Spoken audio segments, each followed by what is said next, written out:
Well, that's the curiosity. Everybody talks shit about podcasting. Now everybody's got one. Yeah. But reality being, in my personal experience, when it came to be like the reason why, it's because I've lived such a unique to me life, and I've met so many fantastically interesting people, and my world is so fucking vast that I want to talk and learn. Like that's how I grow is talking to folks. Agreed. Yeah. And learning from them. And so to assume that I could use a podcast this is my live journal. Yeah. Throwback to live journal. Yeah. And a way to kind of document along the way. And this is what I've come up with. It's a great idea. Yeah. Yeah. I imagine you must learn a lot of stuff just by sitting down and talking to people. Yeah, if you're willing to this. listen, and I think that's part of why I do pretty well is because just even in my day-to-day, I love people so much, and I see everybody at their best version of themselves, and so then that gives them the ability to really engage with me in a way that I feel like is kind of weird sometimes, because all of a sudden people are telling me like wildly private things, and I'm like, I don't know how we got here, but if that's where you want to be, I'm here for you in that. But it's been interesting, and then with the show, trying to leverage it, and then kind of how I see the future playing out as far as AI and developing a brand and what you want to do with your business. It's like, if we're heading into this weird territory where down is up and up is down, having a little skin in the game long term, so I can speak to my background, be like, hey man, I've been at it for a while, and like even when I started this, I felt like I was late to the game, you know, considering all the other monsters out there. But the reality is, it's like whenever you start, like people didn't like the conversation didn't start when you set up the camera and the mic. The conversation started when you had that introduction to an individual that you're talking to 10 years ago. Yeah. And so that was really the start of the podcast. But yeah, AI. That said, welcome to the show. I'm Sam Schneider. I am Badbeard. We are in my basement, and I am here today with Austin Herring of Snow Story Productions. That's right. I'm Austin Herring of Snow Story Productions. So this is one of those fun times where I don't know you at all. And so with a lot of times I'll have guests on my show that I know well. And so it's a conversation I unpack for the home viewer, and I try to think about what's interesting, but it can be a little formulaic at times. But when I get to talk to a stranger, that's what really gets me going, because everything is new. That's right. So for the sake of this episode, we're going to have you start off with just an introduction, a little background on yourself, and then we're just going to go from there. Sure. Yeah. I guess. Oh man, that's on the spot. On the spot. Yeah. What is my life story? Shaved down. I got 3 terabytes, dude. So we're good. Okay, great. Yeah. Well, I was born. When a man loves a woman. A chasm opened up beneath my mother as I was delivered, and I fell down into it. And my parents and the doctors had to leap down into the chasm. Sure. They actually ripped off my birth scene to use for the ending of The Last Crusade. That was you. Yeah. It was not the cup. It was me. Honestly, some of the best I've seen. Kudos to mom. No, I'm from South Carolina. Originally born and raised. I went and got a degree in theater, and then stopped acting. I quickly found I met a guy named Chris Crutchfield, and he was kind of like an editor video guy, and I was kind of this actor. What year is this? 2000 maybe 4 or 5. Because I'm just trying to picture if your friend, editor, video guy, what kind of camera was he holding? And I bet it was like the Canon 7D. No, this was pre-7D. Oh, okay. Actually, because I remember when the 7D came out. That was big news. And we were like, oh, this is it. This is the camera. And we got 60 frames. We ran out and got it. Yeah. Oh yeah. No. When I met Chris, he used whatever camera, whatever group he was shooting with would give him. He didn't have a camera. Right. He was mostly like a post guy, but we were like, oh, let's start shooting stuff together. And we started shooting stuff, and I very, very quickly realized that I liked being on this side, the other side of the camera, way more than being an actor. And that was kind of that. I started doing a bunch of stuff in Charlotte. And eventually got dragged out to Los Angeles. where I had to start all over again, I guess, basically, but had the advantage of having like, almost a decade of film experience before Well, you were out there for a job. So you showed up with a paycheck already. No. Oh, no, you went. No. Oh, okay. I went out. I moved to Los Angeles with a car that I just bought, so I was making payments on. A dream and a maxed out credit card. And the only things that I owned, I brought all my clothes, and I bought a pillow and a pillowcase for the pillow, sure, and a dresser. And that was all I owned for the first year or maybe 2 years. I borrowed, one of my roommates had an inflatable, like an air mattress, but he didn't have any sheets for it. So one of my other roommates had a sleeping bag. So for a year, I slept combined in a sleeping bag on top of an air mattress, with my one pillow that I owned. Yeah. So no, I didn't go out to LA with a job. I went out to LA with negative job, negative money. Yeah. And somehow managed to survive out there and build up Snow Story and build up but don't jump ahead to Snow Story. We just got to Los Angeles. You're sleeping on a single pillowcase, okay? Yeah. Your neighbors are concerned for you.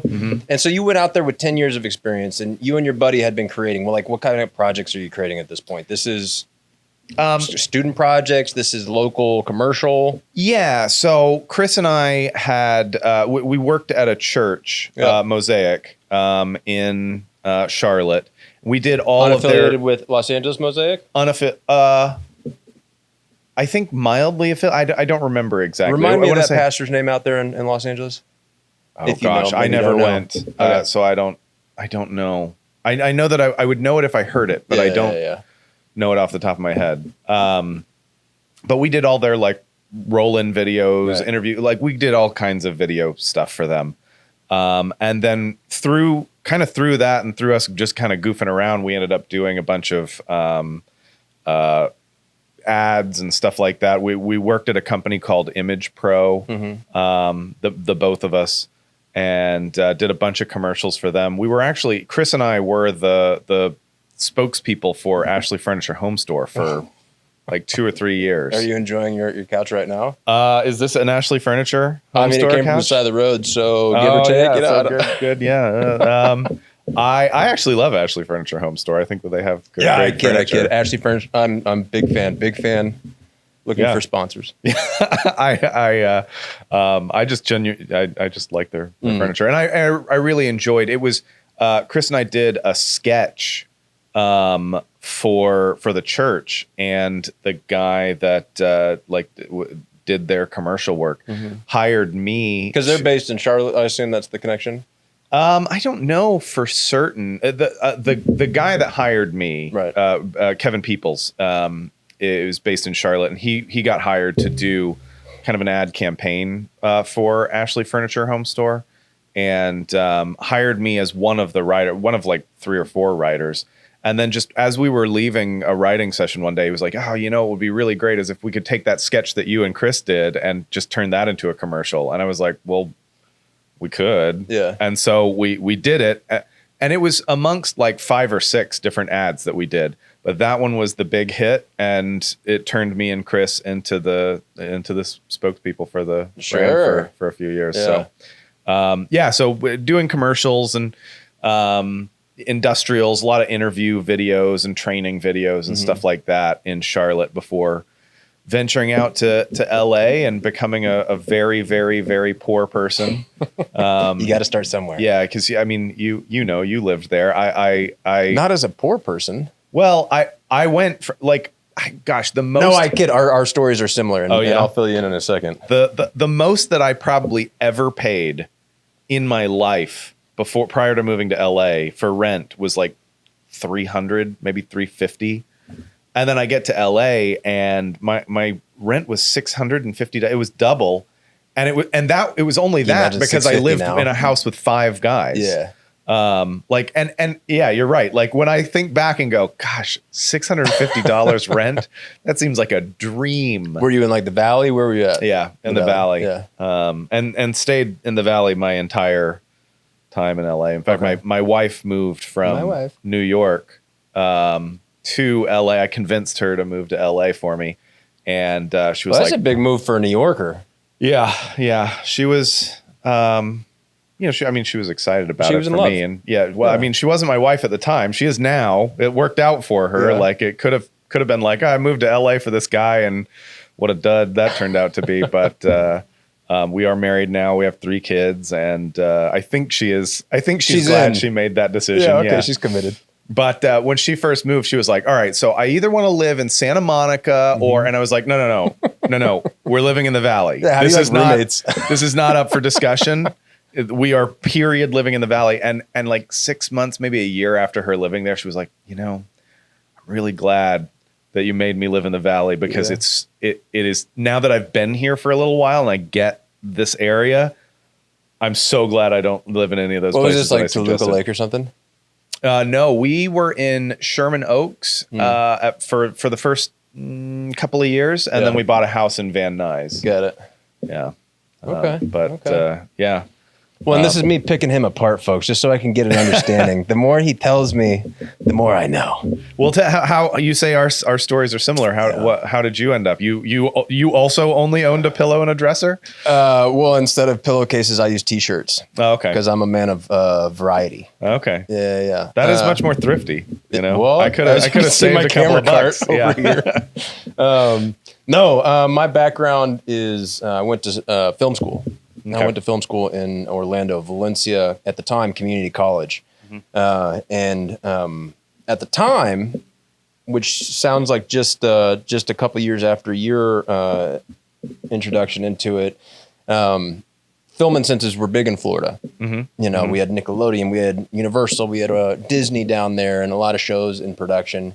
And not that I knew, Dick all at the time, but when I got to film school and I was earning my degree, they all left. And so immediately I was like, oh, okay, whatever. And then upon graduation, I was like, well, I guess you just moved to Los Angeles. And I had been dating a woman at the time that was also heading west. And so it just made sense. And so maybe different in the sense that I didn't have 10 years of experience or know-how in the business to then take my debt west. I just kind of went over there and I was like, I guess I'll figure it out and hit the ground running. And I had been acting and I enjoyed performance and performing in front of the camera. I'm currently in front of 3 by design. And I was with the thought that I'll go to film school so I could be working on sets while I tried to get on sets, right? And so I was like, well, if I have more skills, I'll be more valuable. And that just makes sense. And fortunately, Valencia... at the time, the community college, I was paying community college pricing, which was amazing. And their program is fantastic because they operate as a production company. And so you come with your idea, your script, your meager budget, and you can use the Valencia film package. And they at the time had, a 1-ton truck and a handful of this, that, and the other. And the move recently had just gone real digital, and so things were changing dramatically in, the red one type scenario. Yeah. And you get the students as part of the package. And so you can use all this stuff for free, but you got to hire, your heads can be, real. Your leads can be all from the industry, but you got to use the kids as your crew. Yeah. And so I had the fortune of learning every job on set before getting out there, and then we would work on these productions. And so just actual movies or TV shows, which kind of fell off at the end there just because all the incentives left, but it still worked out great. And so I was able to get out west and just kind of hit the ground running.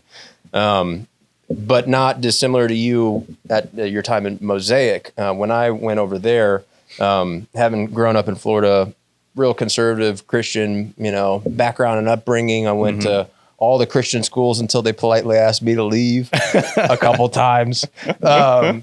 I went over there and looking for community. I found a church, and that's where I met your partner, Mr. Tomasi, who was doing those lead-ins and all the funny videos. Oh, yeah. And my form of offering at the time as well was production. And I was like, I could do this, that, and the other. And so I did.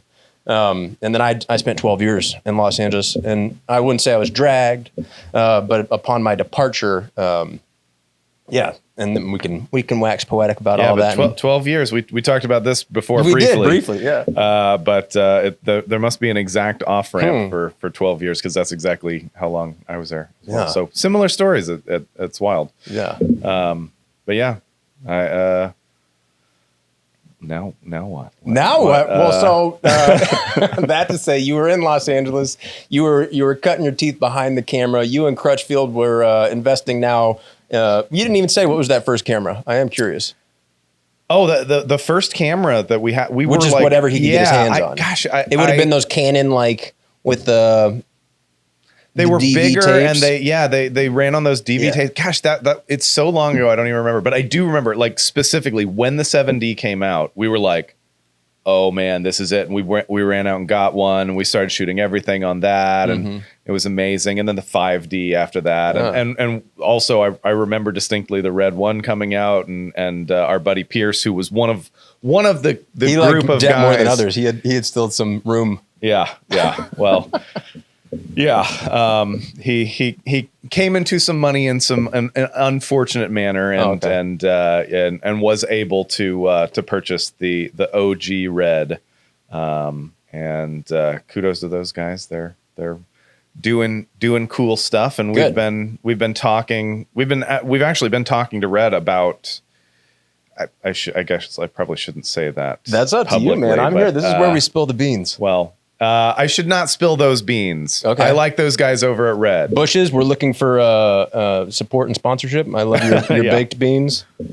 So I got to LA and I honestly felt like I basically had to start over. Everything job wise that I was looking for, they were like, oh, we want, because I'd been editing for 10 years. I'd been, or maybe not 10, but like close to 10. I'd been behind a camera doing most of this stuff. They were like, oh, we want people that have network experience. We want to know what studio you worked at and this and that. And I was like, I haven't done anything in Los Angeles. Like but I know how to do this stuff. And all I could really get was PA jobs. And in fact, I'm very production lucky. Assistant for those at home. Oh yeah. Entry level. I'm very lucky because I applied for a few different like full-time jobs and didn't get them. And I'm glad that I didn't ultimately, because the fact that I didn't forced me to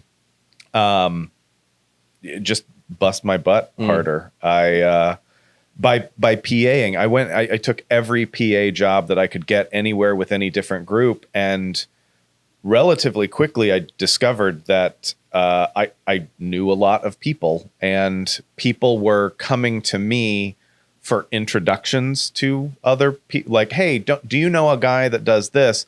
And it was a relatively easy transition to be like, hey, just hire me to produce it, and I'll bring all of these people.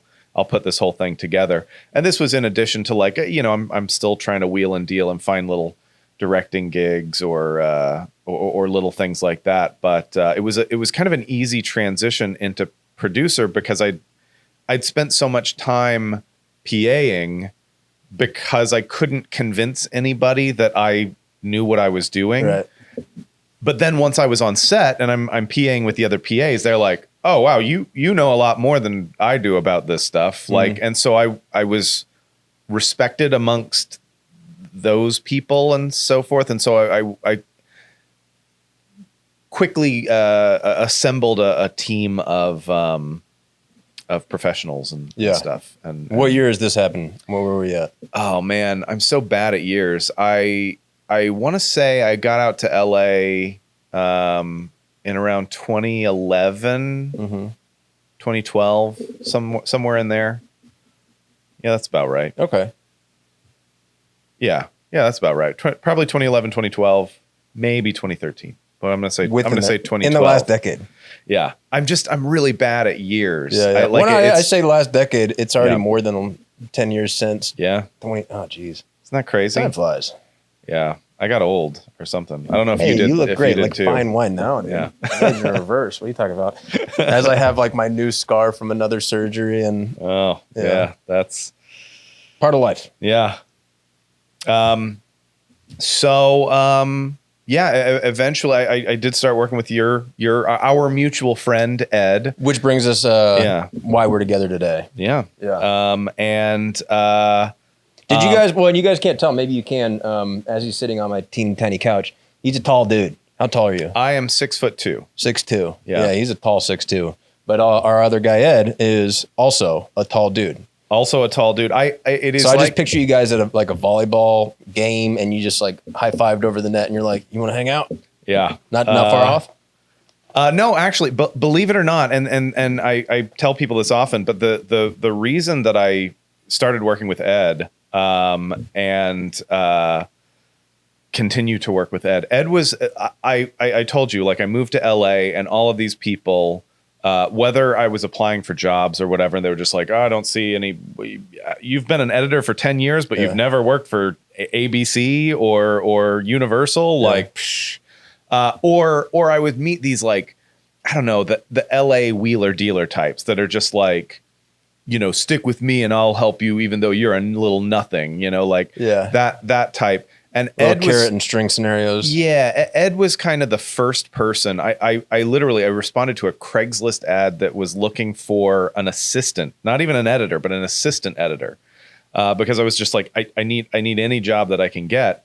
And I went in, and I had sent in my reel. Yeah.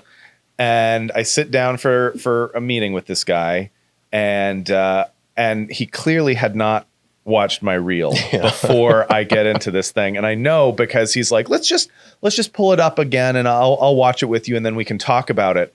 And as he pulls it up, I can see his eyes like widening, like, oh, this guy isn't an assistant editor. This guy is an editor. Yeah.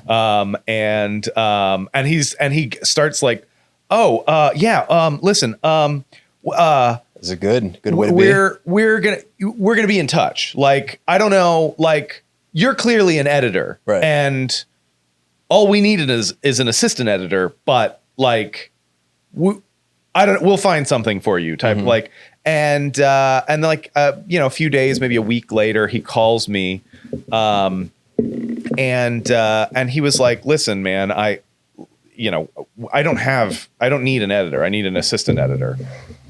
But like, you can clearly do that. And I will offer you the assistant editor job if you want it, but I would love to also just like occasionally send you editing stuff. And he was the first person in LA that wasn't like a friend, that didn't treat me like I was an idiot, you know, like didn't by default assume that I had no idea what I was doing. And I really appreciated that. And over the years, he had many, like, oh, hey, I got this little gig. Do you want to come in and shoot this? Or will you, and so we worked together for maybe a couple of years before he got a job at Disney. And I'm not familiar with the company. Oh yeah. They've got this mouse. You may have seen in passing. The Steamboat. Yeah. That guy. Got it. Okay, I'm catching up. He got a job at Disney and started bringing me on as a vendor for them. So I got to start shooting bigger stuff for Disney. Of course, once you start working for Disney, you're on other people's radar. You're in good company. Yeah. And it took off slowly and then quickly, I guess is the answer. We started doing just little things at first, little smaller, scrappier projects for Disney, and then bigger and then bigger and then bigger. Now they are on our roster of many commercial clients and stuff like that. But we kind of turned into what started as me just kind of freelancing, and then, I guess I better form a company so that I can work with some of these bigger people and whatever, has slowly transformed. Would you say snowballed? I would say snowballed, actually. I should start I was gonna saying say that time for a rebrand. Pointedly. We're looking to build a studio, and we're going to call it the Snow Globe. Just a couple points and we'll be cool. a van that we call the snowmobile. All right. So that snowballing Sure. is on brand in a way that I hadn't occurred to me, and thank you for that. That's what I'm here for. I will use it from now on. Yeah. But yeah, that's kind of the story. From there's nothing particularly interesting. We just got bigger and bigger projects. Stayed busy. Ed did leave Disney and has come on and joined me over. Well, and at that's Snow what Story. I'm curious whether it happens on this show or not, to learn about some of the. And sorry, I've configured you into a kind of a prison here with your microphone. It's all good. Can I? You if I can put my try. coffee- Yeah, Hey, there we go. Now I'm good. I don't need. I don't. We need, had a lot of times when somebody joins me in the studio, it's a different iteration, and I believe this to be something like episode 75 or something like that. Oh, wow. Yeah, and they haven't all happened here. This travels, and so it's been several different iterations along the way. Not to segue too far, but there's a trailer I operate out of if I go on to racetracks, because I try to conceal and hide from the noise. I've had open air sets. I've been to the West Coast for X Games and had different cool trailer setups. But what that means is every time I come back, and until budget permits, I got one set of everything, and it's got to go into all these cases and then come back out. And so things just kind of like slam together. And then I go, I should probably mount that just so you know. But you live and learn, and then you do it again. You ignore it. I'm not complaining. Okay. It doesn't bother me at all. I am. That's Okay. me. That's my perfectionist quality going, you know what I need to do? Probably not mid-show. But that's great. So you and Ed have had a long relationship that have taken you to lots and lots of places. And much the same for myself with Ed. We met at our church at the time was Oasis, and then they later turned into Church Home. No. Who did that? I don't know. LA and churches is always it's mega church, right? Everything is that. But then we worked together in production in a few different iterations in Palm Springs for some tours and stuff, for some, here, there, everywhere, because you just leverage your relationships and connections as you do. But a brief iteration at my time at Disney that didn't go totally to plan. I won't take all responsibility for it, but Disney being Disney, they were just, they go, I don't know if, not this time. So then that kind of segued me into a different realm for a while. But yeah, fast forward, here we are again.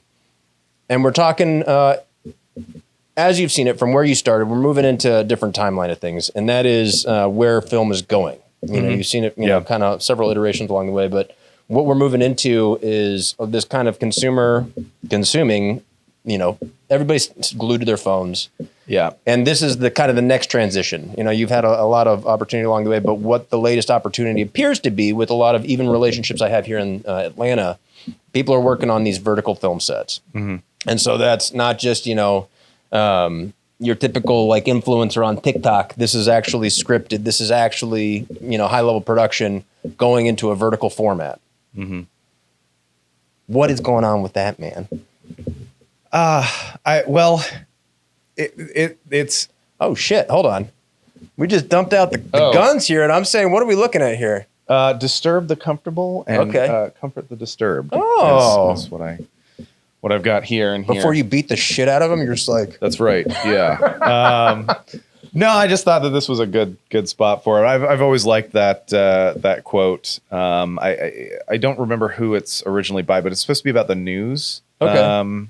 But I like it because I think that art can be, it can be assigned to other things, not just the news. And I think that a good life goal is to comfort the disturbed and disturb the comfortable. Yeah. The tricky part maybe is identifying who the comfortable and who the disturbed are, because I think a big, problem with our world at the moment is different people have different ideas of who the disturbed are and who the comfortable are, and so they're wild perspectives, huh? Yeah. Well, so just as I read those and what I try to ascribe for my own experiences is I am that comfortable and I am that disturbed, and so I try to if I'm going to elicit change in this world, I got to have it start with me. Yeah. And so I'm always trying to shift my perspectives and take in different insights and learn so that I can grow, and that is often very uncomfortable.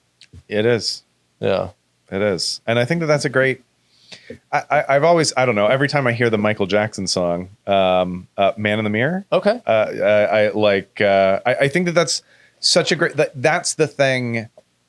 That's kind of the ingredient that everybody's missing in the recipe, is that everybody goes out and they're trying to change everybody else. And it really, if you just like try to fix yourself, try to work on yourself, try to improve yourself. If you see bad things out in the world, instead of trying to change the world, changing yourself, if everybody did that, the world would be a easy would that be? Better place. Yeah. But, anyway, I won't. I am certainly no authority on fixing the world. No. That's just my personal take, which I have largely gotten from a Michael Jackson song, and there's a good chance that he's not a wonderful person. So maybe I should little left, little right. Well, just to compound what I expressed, grace is where I like to live, and that's for anyone. Yeah. And whether it be Michael Jackson or whoever you fill in the blank, because ultimately for me to be my best version of myself, I have to allow myself that same level of grace that I got to give someone else, and I can't have that unless I give it to them. Yeah. And so if I lead with that, that keeps me in this place of operating at freaking full steam, because I feel so empowered by others in that experience. And so chew on that. Yeah. I think that's a great philosophy. I agree wholeheartedly. It served me so far. Well, and bringing it back to Ed, he's operated in a similar sense that he is always, and you guys aren't looking at him and you don't have him in your head like I do, but in my head, he's 6'7".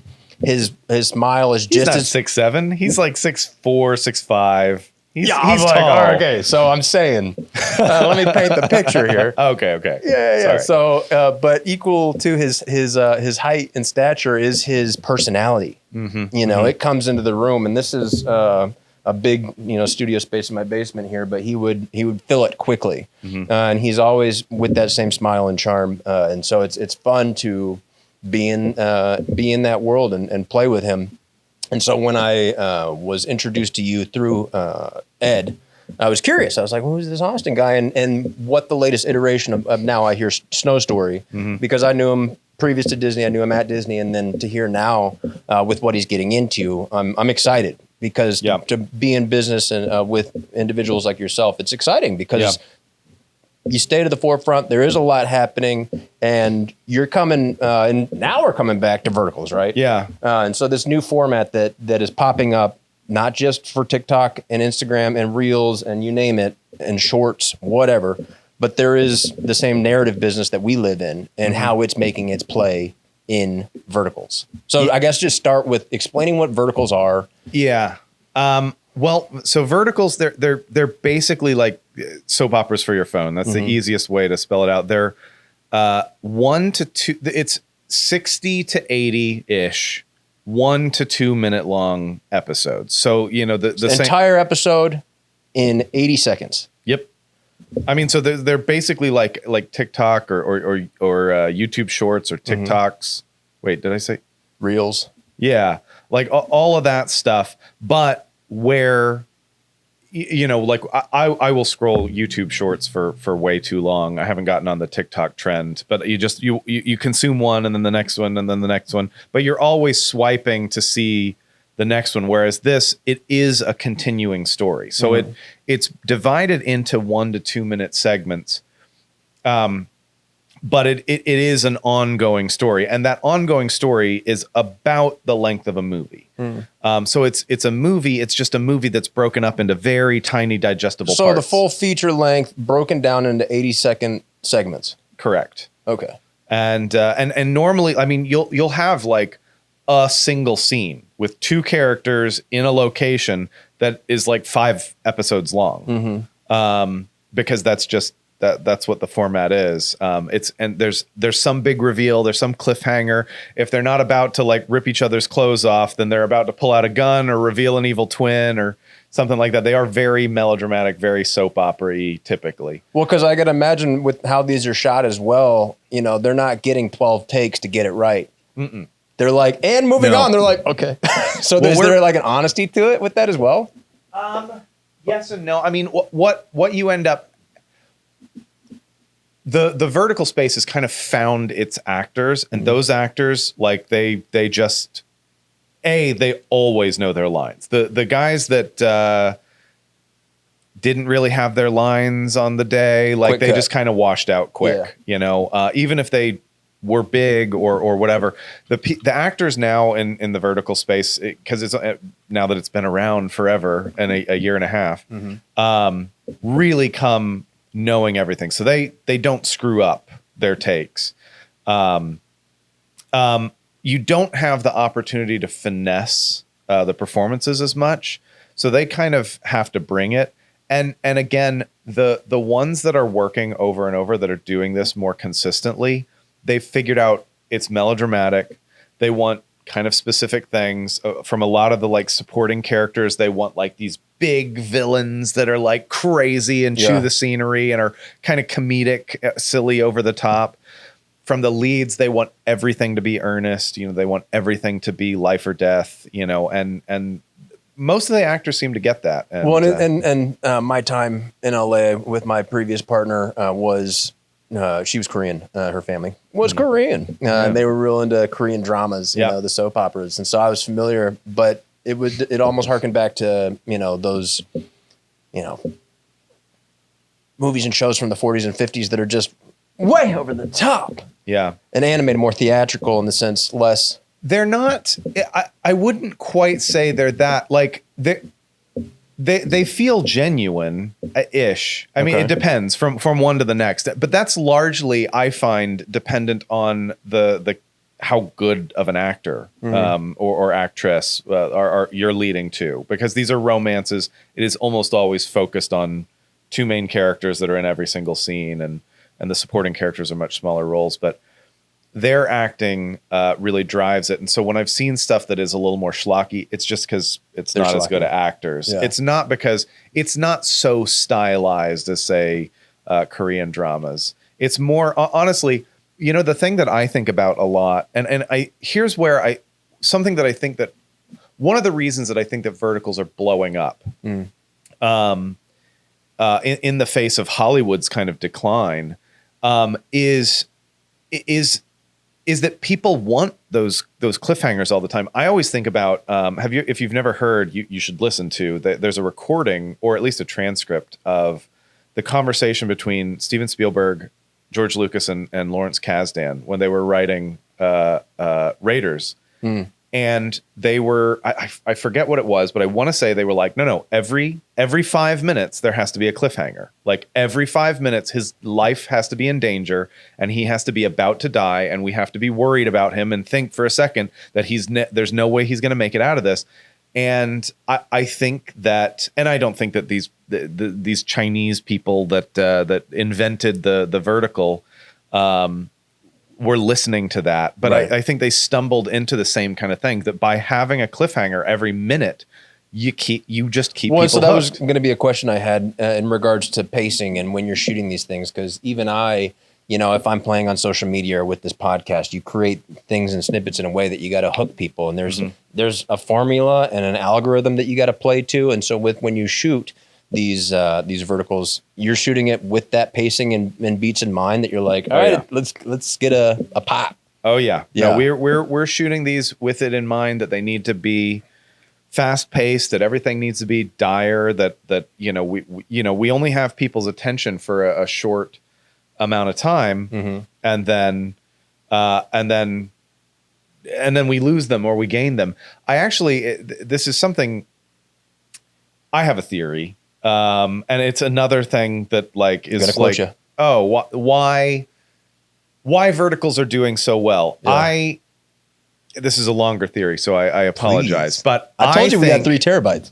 I think one of the reasons, I don't know if you have noticed, but I have noticed a decline in writing quality in television in the last, I don't know, let's say 5 years. I think that there's a bunch of things that are responsible, but one thing that I think is extremely responsible, but that people don't think about, is that we lost commercials.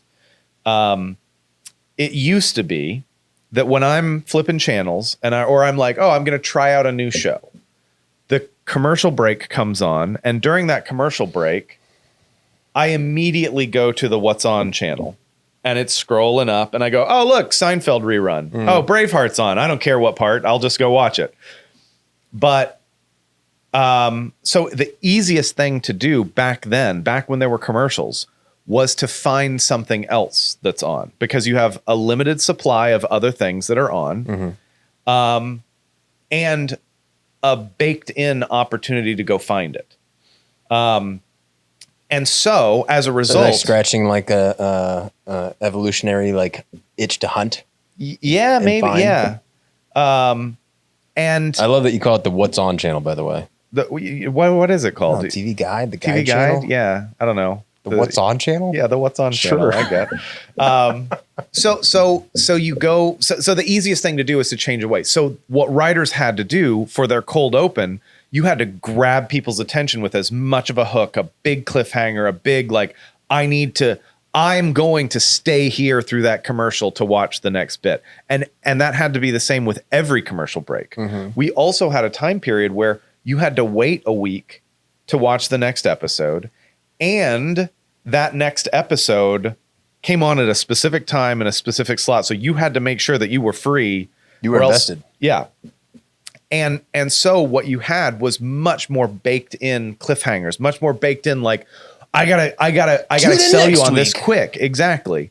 And now it's the opposite. I was watching a show on Netflix, I don't know, a couple of years ago. And we got like 2 episodes in, my wife and I was like, I don't really like this show. It's fine. It's not the worst show ever, but let's find something else. And we spent 2 days where we'd make dinner, we'd sit down, and we'd just scroll and scroll and scroll, and dinner would be cold, and we'd scroll, and then we'd finally pick something, and it's worse.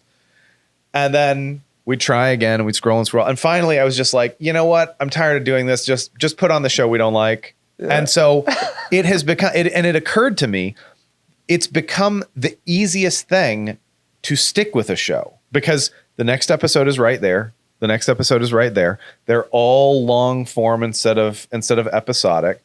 And I'm noticing that scenes run on a little bit too long. They don't have to be that tight 44 or 22 minutes. They're allowed to go to an hour or 106 if they feel like it or whatever. And I think that it's allowing writers to be just a little bit lazier by not having to keep things tight, but it's also, they don't have to grab your attention the way that they used to. And I think that verticals in that way have kind of tapped into a lost art. And I think that verticals are likely going to lead to a crop of really fantastic writers in 5 or 10 years, because the people that came up writing these verticals, that get it ingrained into them that they have to write these big cliffhangers, that they have to write this stuff. Once you take the training wheels off of them and let them exist in without such tight rules, I think that they're going to blow current TV writers out of the water. Yeah, potentially. I don't remember what my initial point was, but that was my theory. I think the initial point is that you call it the What's On channel. Yeah.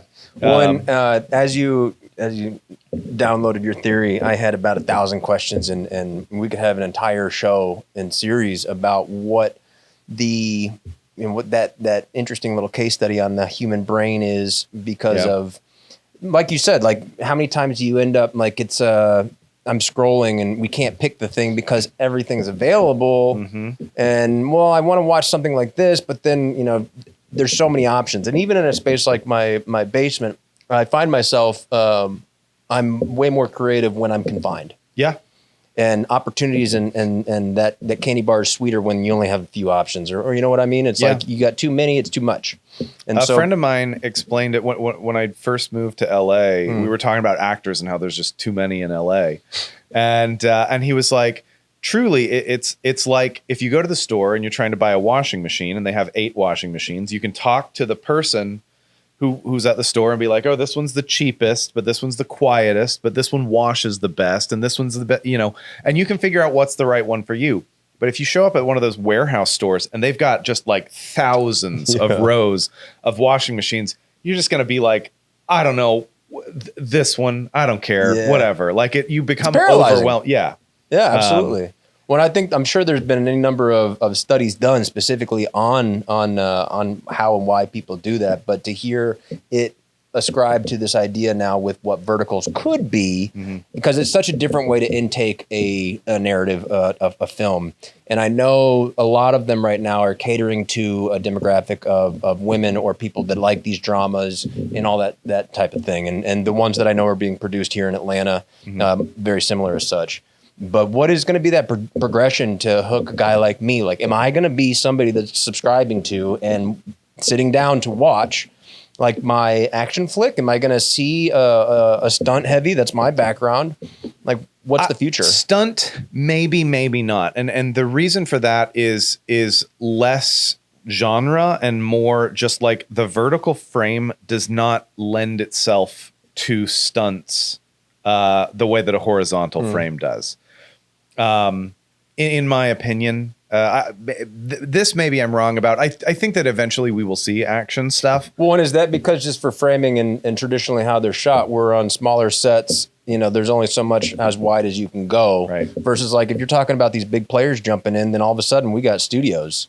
And is it because if I'm watching on my phone, I don't want to see a wide. I'm right here to stay in the zone. Well, I got my 2-shot. Actually, I think that's one of the reasons that like Quibi failed, for example. People don't want, I don't know why, because I'm a film person, like I want to watch it like this, but people don't want to watch it like this on their phone. They want to watch it like this, vertically. I got a buddy, old roommate, that as he held his phone and consumed his content, he has an indent on his finger from just how it sits. Yeah, if he's out on his phone and he's not a case guy. You know those psychos? Yeah. Oh yeah. I don't understand. Yeah. But so frequent, that's how it is. It's just that he has an indent on his finger now. Wow. Yeah. That's wild. Yeah. But the vertical frame, you don't have many places to go. Right. Like if I'm shooting like a cowboy of you on a wide frame, you can go over here and over there, and you can punch this guy or get thrown through a wall or all kinds of crazy things. But when I'm on a vertical of you, even at a cowboy, we're finding that we're shooting people a lot wider on these verticals, because what would normally be like this, it's weird when you're vertically on somebody like this. So we end up doing like this. Yeah. It feels too close. And so when you're on a wide, there's only room for like, two people on the screen. Like if I move over here or there's less space on the screen for you to move to, which makes the idea of stunts and fights and stuff like that less interesting. It's a less, it's not an ideal frame for doing stunt work. Well, so in the same stuff. question, original, what is the forecast for hooking someone like me that, the way I see all media, all entertainment, we seek out things that we desire in our own lives that we may not be getting otherwise. Right. And so if I'm not feeling, I'm getting all the emotions I'm looking for, then I'm seeking out some of these dramas. And if I'm not living the action drama I'm looking for, then I'm watching XYZ. Yeah. I mean, I absolutely think that verticals are like here to stay. People do want to watch stuff on the go, on their phone. What that looks like for men, and I expect them to. It is my impression that these guys would love to be getting men to watch these, and they just haven't cracked that code yet. Which is not to say men are absolutely watching these, but not in the kind of numbers that women are. Right. I think, but part of it is that like maybe people don't understand that they're not competing like these verticals. They're not competing with Hollywood. They're competing with Instagram and YouTube Shorts and TikTok and stuff like that. And men are watching that stuff. They're watching little comedy videos or little how-to videos or things like that. And I think that at some point the genres will switch. And I think that that's largely probably going to be when the streamers get involved. Right now, most of these verticals are pay per episode. And men just aren't. Am I consuming these outside of the traditional social media formats? Like, am I going, I got to download this app to watch this thing? Yes. Tell me about that. You download the app. There's a bunch of different apps. When we first started, there was, I don't know, 5, maybe 10 tops of these. And now I think that there's more than 100 different companies that are making these verticals. But they each have their own app. And in their app, there's transactions. It's, you buy coins or gems or whatever like that. And that's how you pay to watch token-based the next system. episode. Yeah. Right. For most of them, a lot of them, like, you get X number of episodes for free. And then after that, you pay for it. Typically it's per episode. And so people just end up, because, there's a cliffhanger every time. I got to pay for that next episode. It's only 50 cents. Yeah. Before you know it, you've paid a lot more than you would normally pay to go even to a movie theater. Sure. And I think that that's part of the reason that romance does so well on these is because,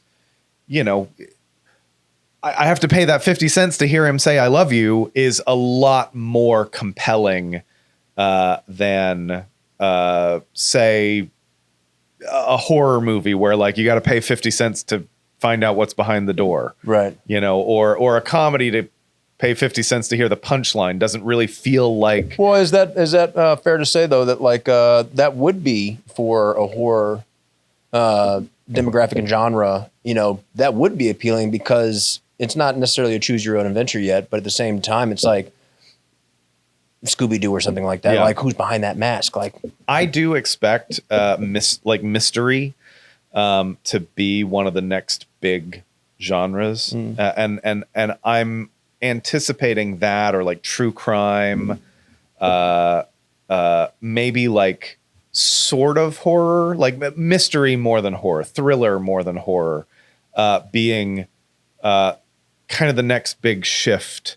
Because if you look at, I think that the challenge that these vertical creators are having is they want to bring in men, but they don't want to lose women. Like, how do we make something that like won't lose money, but will start bringing men in? Because women are now kind of in the habit of watching these. Men really aren't, and the genre that women also watch, that men also watch. If they made an action movie on there, it would bomb because they don't like guys wouldn't be paying attention to it. But if they do like a murder mystery, some true crime type of thing, that will appeal to the ladies and might start getting men to pay attention. And then I think once they get men paying attention to the vertical space, I think that you'll see sci-fis and action and stuff like that. well, and what with Snow Story, what really got you guys to kind of see this on the landscape and go, hey Ed, you see that thing over there? Like, I think like we should probably go check on that. That you were so far ahead of the game to involve yourselves and then establish yourselves as kind of a premier kind of expert in the space. Like, what was that transition? Yeah, it wasn't because of a caseload and workload of Snow Story. Yeah, how much of that, like percentage wise, is verticals right now? Right now, yeah. I mean, honestly, it is a massive percentage of what we do. I don't know the exact percentage, probably like 80 or 90% of what we do now. But that's not because like we're not still doing commercials and features and series and things like that. It's because the demand for this stuff is nearly infinite. We're cranking out like between 4 and like 8 or probably between 4 and 8. But I anticipate us moving up to like 10 or 12 a month. Jeez. And that like. So you're just getting to set that day and just burning through pages of script? Yeah. Like what's like we'll get there, I guess, but well, and we have multiple teams shooting at any given time. Like right now, for example, we have like 2 that are shooting. It's a weekend, so most of our teams don't shoot on the weekends. But I think we have 3 or 4 that are in post. We have 1, 2, 3, 4, 5 that are currently in pre-production, Yeah. and then another 7, 8 scripts that are being reworked. Like Sure. it is just a constant process. When are you keeping a hand on all of these and just making sure quality level, like QC and all that, or are you able to kind of macro operate? Like, what does that look like? Yes and no. Okay. Like a lot of it is building a team of people who are really perfectionist, who really care about this and want to make sure that they're doing excellent work, that Snow Stories is doing excellent work, and trusting them to do that. I can't, like, at the volume that we're doing now, I cannot have eyes on every script. I cannot, like, a fair amount of the stuff that we're putting out now. Yeah. I've never watched. Right. I mean, maybe half the scripts I don't even have time to read. In my head, all these stupid, I'm like, sounds like an avalanche of content you're creating.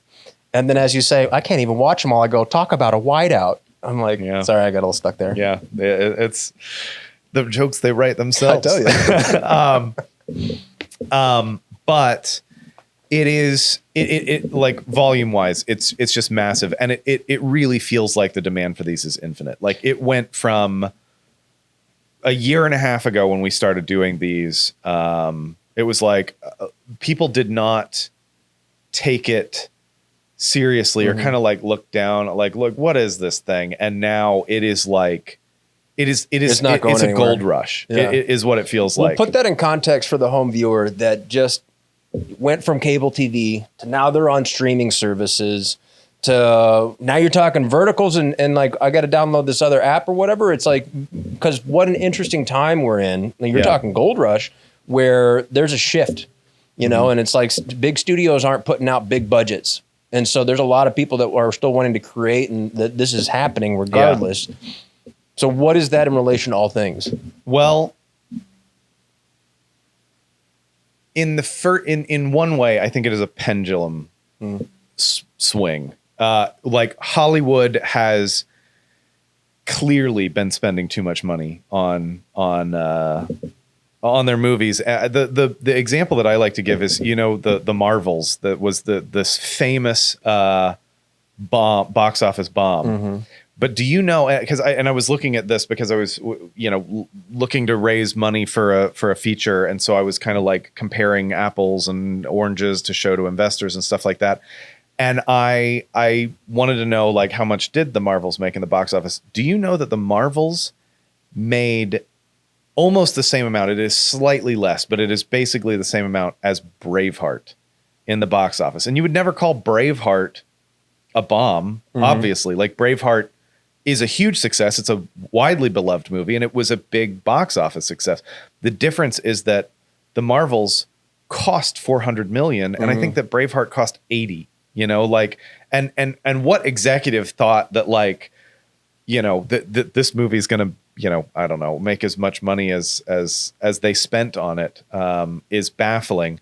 But even like Netflix just spent, I forget how much on Electric State, and it, you know, I don't know how many people watched it or whatever, but like Hollywood is just spending way too much money on their movies, and a lot of that money is being spent on things that audiences don't care about. And I think that the vertical industry has really proven that, because they don't have great production values. A lot of times they don't have great acting. The storytelling is like schlocky sometimes, not always. And I do think that there's a method to the madness, but I think that it's an overswing, and I do hope that the pendulum settles somewhere back in the middle. You know, a lot of people in the last few years have been online lamenting the disappearance of the mid-budget movie. You know, of those, like, you know, movies that cost like 10 or 20 million, right, and had 1 or 2 stars in them.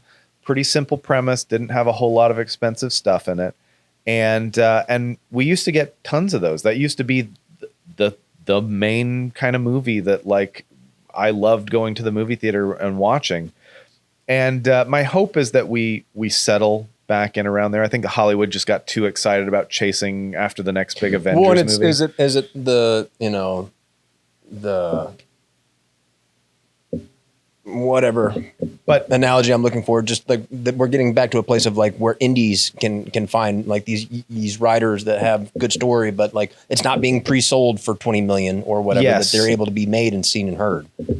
Yeah, no, and there are a lot of indie filmmakers that are jumping on this very quickly. It's been for a lot of actors and for a lot of directors and crew people, this has been a huge opportunity to get in because it's so much content that is being made so quickly. And you have to be really good. Like one thing, like you would think like these things pay so little, they're done so fast. We just get garbage directors, but I can't use garbage directors. Like I can't train people up on this so that then they can go do the big, commercial that has more of a budget for a 1-day shoot than this thing has for a 2-week shoot. Right. Even though you would think that would be the reward, but I need the people that have been doing that forever so that they can come in and work so much faster.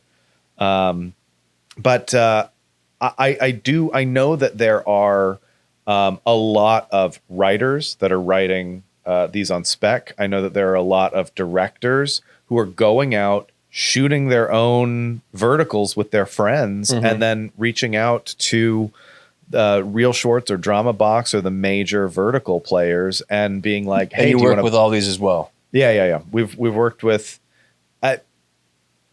I guess I should only say who I have worked with that has had stuff coming out, as it's not necessarily public knowledge if the thing hasn't come out. Yeah. But okay. We have worked with many of the major players. One, in addition to that, you talk about wanting established directors, established crews, people coming in that know what they do. Speaking as someone in the union, and acknowledging budgets and some of the folks working in town.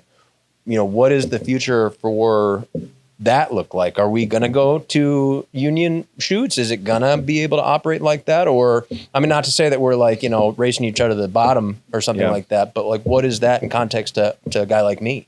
Well, I know I just saw that the WGA has reached a deal where WGA writers are now able to do verticals and they have kind of their own contract. I've been hearing whispers of SAG doing the SAG is working on. What is it? Contract. Samwise Gamgee's my new president. Oh yeah, yeah. Huh? We did a film with him a little bit ago. That's Sean Sean Astin. Yeah. I'm optimistic. Cool. Yeah. I didn't hear that he was the new head. That's awesome. 2 days ago. Oh wow, then it is fresh news. That explains. I thought that he it'd been like a year, and I just Fran was Drescher, like, she's out. Well, that's good. They probably needed some new blood in there for sure. But I anticipate most of these guys. It's just too much. 80 to 90% of what's shooting in Los Angeles at any given time is these verticals. Like, well, and is that just on in relation to just nothing shooting? Yes, it is both. It is both,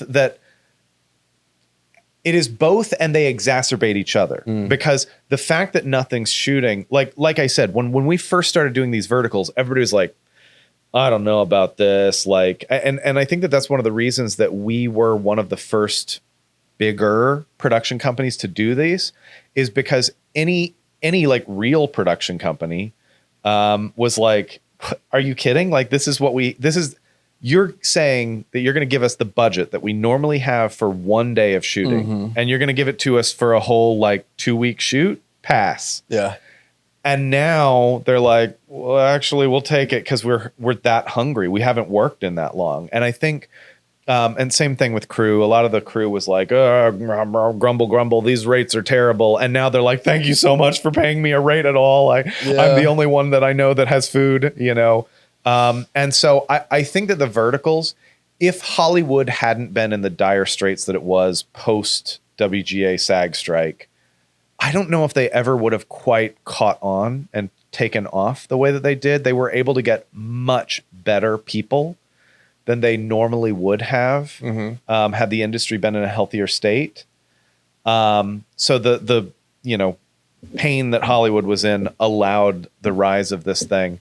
And now as it's risen and as it's become this big thing, I think that a lot of the unions are up against a wall. I have to assume. It's tough because even talking to you right now, it's so true. Change is inevitable, and you either get on or you get out. Yeah.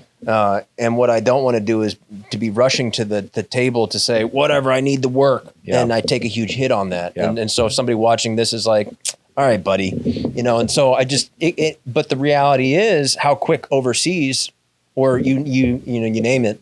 And there just is no work. And so you got to choose at some point. And it's just, how do you have that conversation fairly, and really figure out where you fit in the mix. Yeah. It's tough. And I don't know how to navigate that at all. I'm under the impression, and I could be wrong, but I think that the apps that release these turn a pretty good profit on these. Yeah, you can't ignore it. I think that as the cream rises to the top, as people start to get better at this Big than Macho others, Man Randy Savage guy.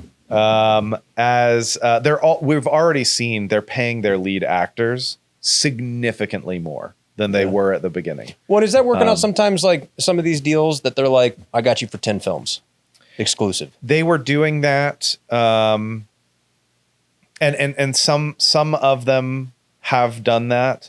I think that is kind of disappearing as a business model because the actors, and this is conjecture. I don't know for a fact about this, but it seems to me like a lot of the actors saw it as golden handcuff, and like their rates escalated so quickly because the word kind of got out that like the actors were what was driving a lot of the sales on some of these. So there are legit vertical stars that like are famous in the vertical space, and just by appearing in something, it will get hundreds of millions of views.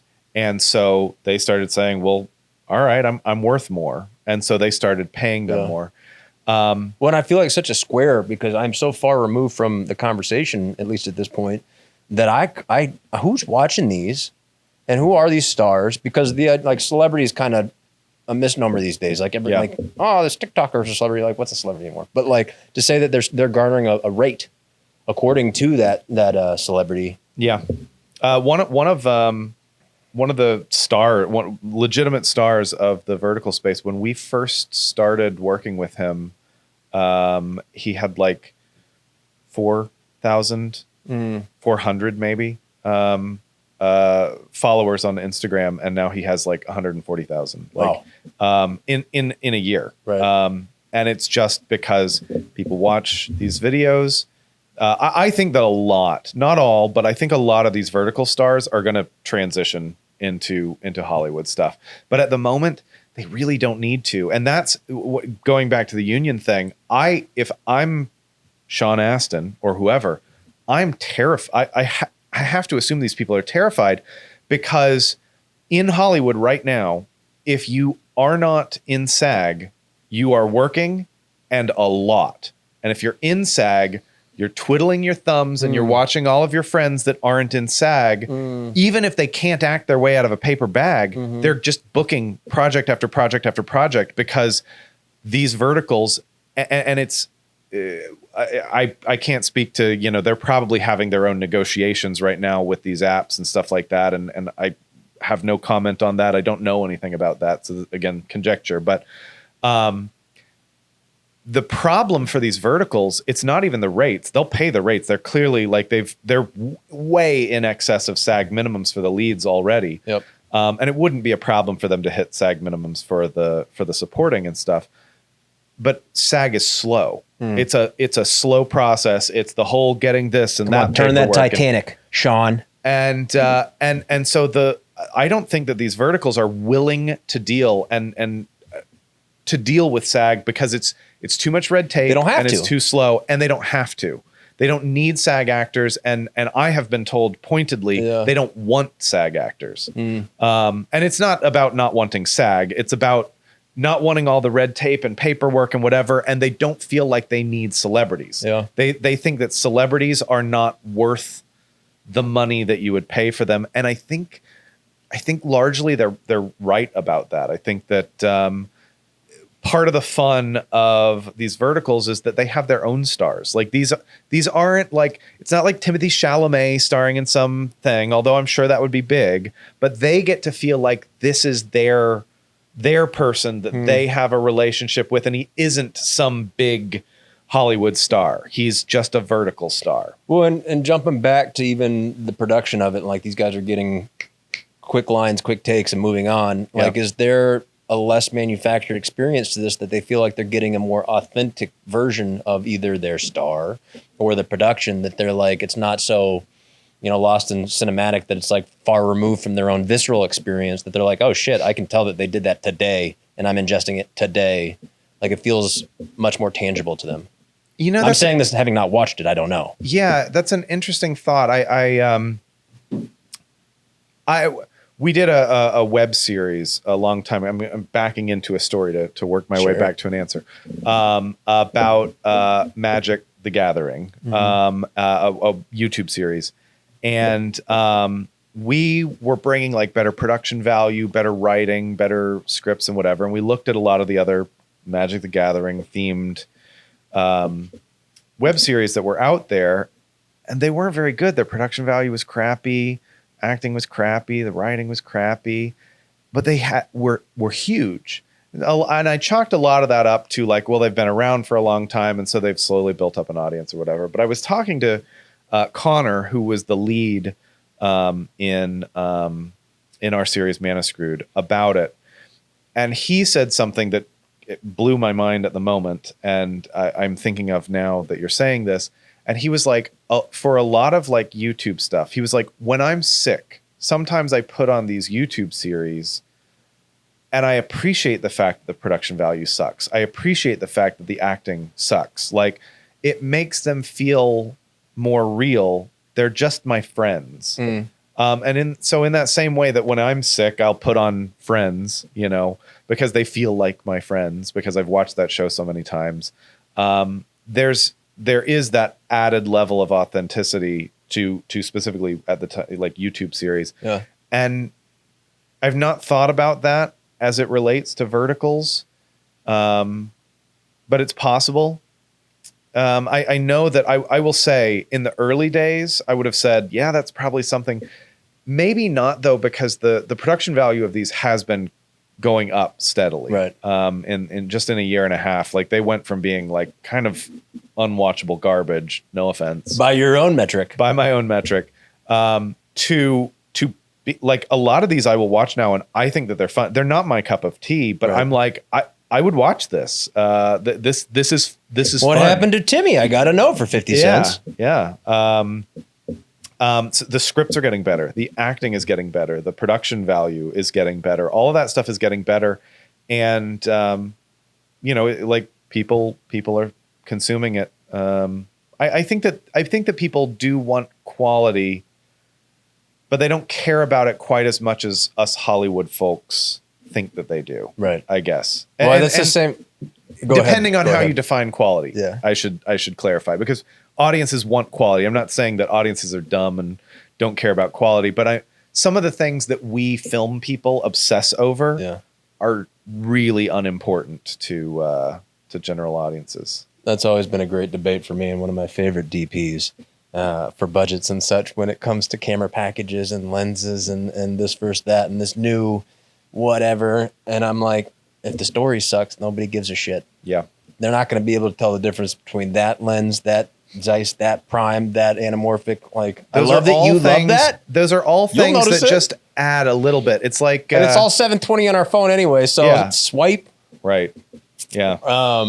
Well, not to jump too far ahead into the future, but AI is a reality. And even as we navigated the strikes and all this, as far as from my vantage point, however, whatever deal we got, the nanny did a great job doing something.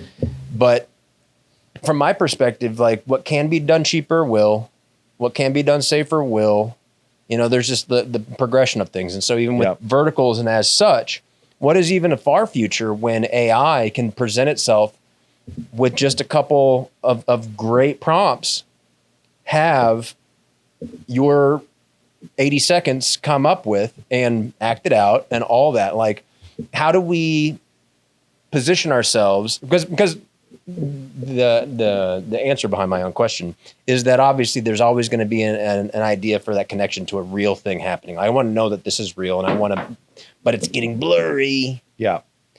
Well, I mean, AI is already being used in these for sure. We've used AI in these, but not for like performances, like establishing shots. CGI, like we're able to do some like CGI, like we did a werewolf one, and we had a lot of werewolf effects and stuff like that were done in AI, and we paid pennies on the dollar. Like, I mean, it would have taken months for somebody to build this in CGI. We're a capitalistic society. Yeah. It's just a reality. And stuff. So stuff like that is already being used. Certain things that like we just couldn't get with the budget that we have for these. With CGI. As far as performances being completely replaced, I actually don't think that that's going to happen in these verticals. And I would have, and I've changed my mind on that. And it's largely because of, it's because they're romances specifically. And here's an interesting little tidbit. I sat down a couple of years ago with a guy at a distribution company. We were trying to sell a film that we just made, and I wanted some kind of advice and just had an opportunity to like buy him lunch and pick his brain about stuff, and was asking him about different genres and whatever. And he said point blank, like, if you don't have stars, make a horror movie. Stars don't matter too much for horror movies. And the genre that they matter the most for is romance. You cannot make a romance movie without a star in it. Like no one will watch it. Doesn't matter how hot the guy is. Doesn't matter how whatever, like it needs to be a famous person. And I think that I had the chance to speak to Jen, a woman who runs the biggest like blog awards site. She is a big vertical fan, and I talked to her about her thoughts about the industry and stuff like that. And she was really adamant about, again, that relationship that the audience has with particularly the leading male. They all go follow them. They interact with them on social media. They care about what they're doing in person. And I don't know if it's a male female thing or whatever, but like women just care about having that person that they make a connection to. And I think that AI will get to a point, and pretty soon, that you're not able to tell that it's not a real person. But when that person has zero social media, when they don't do anything else beyond that one, when there's no like Facebook stalking or online stalking to find out more about them, they're not going to have the same kind of appeal as a real person. Yeah. And that's what I think will kill the momentum towards this. I guarantee in the next year or two, as soon as they can, these companies are going to start cranking out AI ones. But I think that they'll fail. Is my expectation.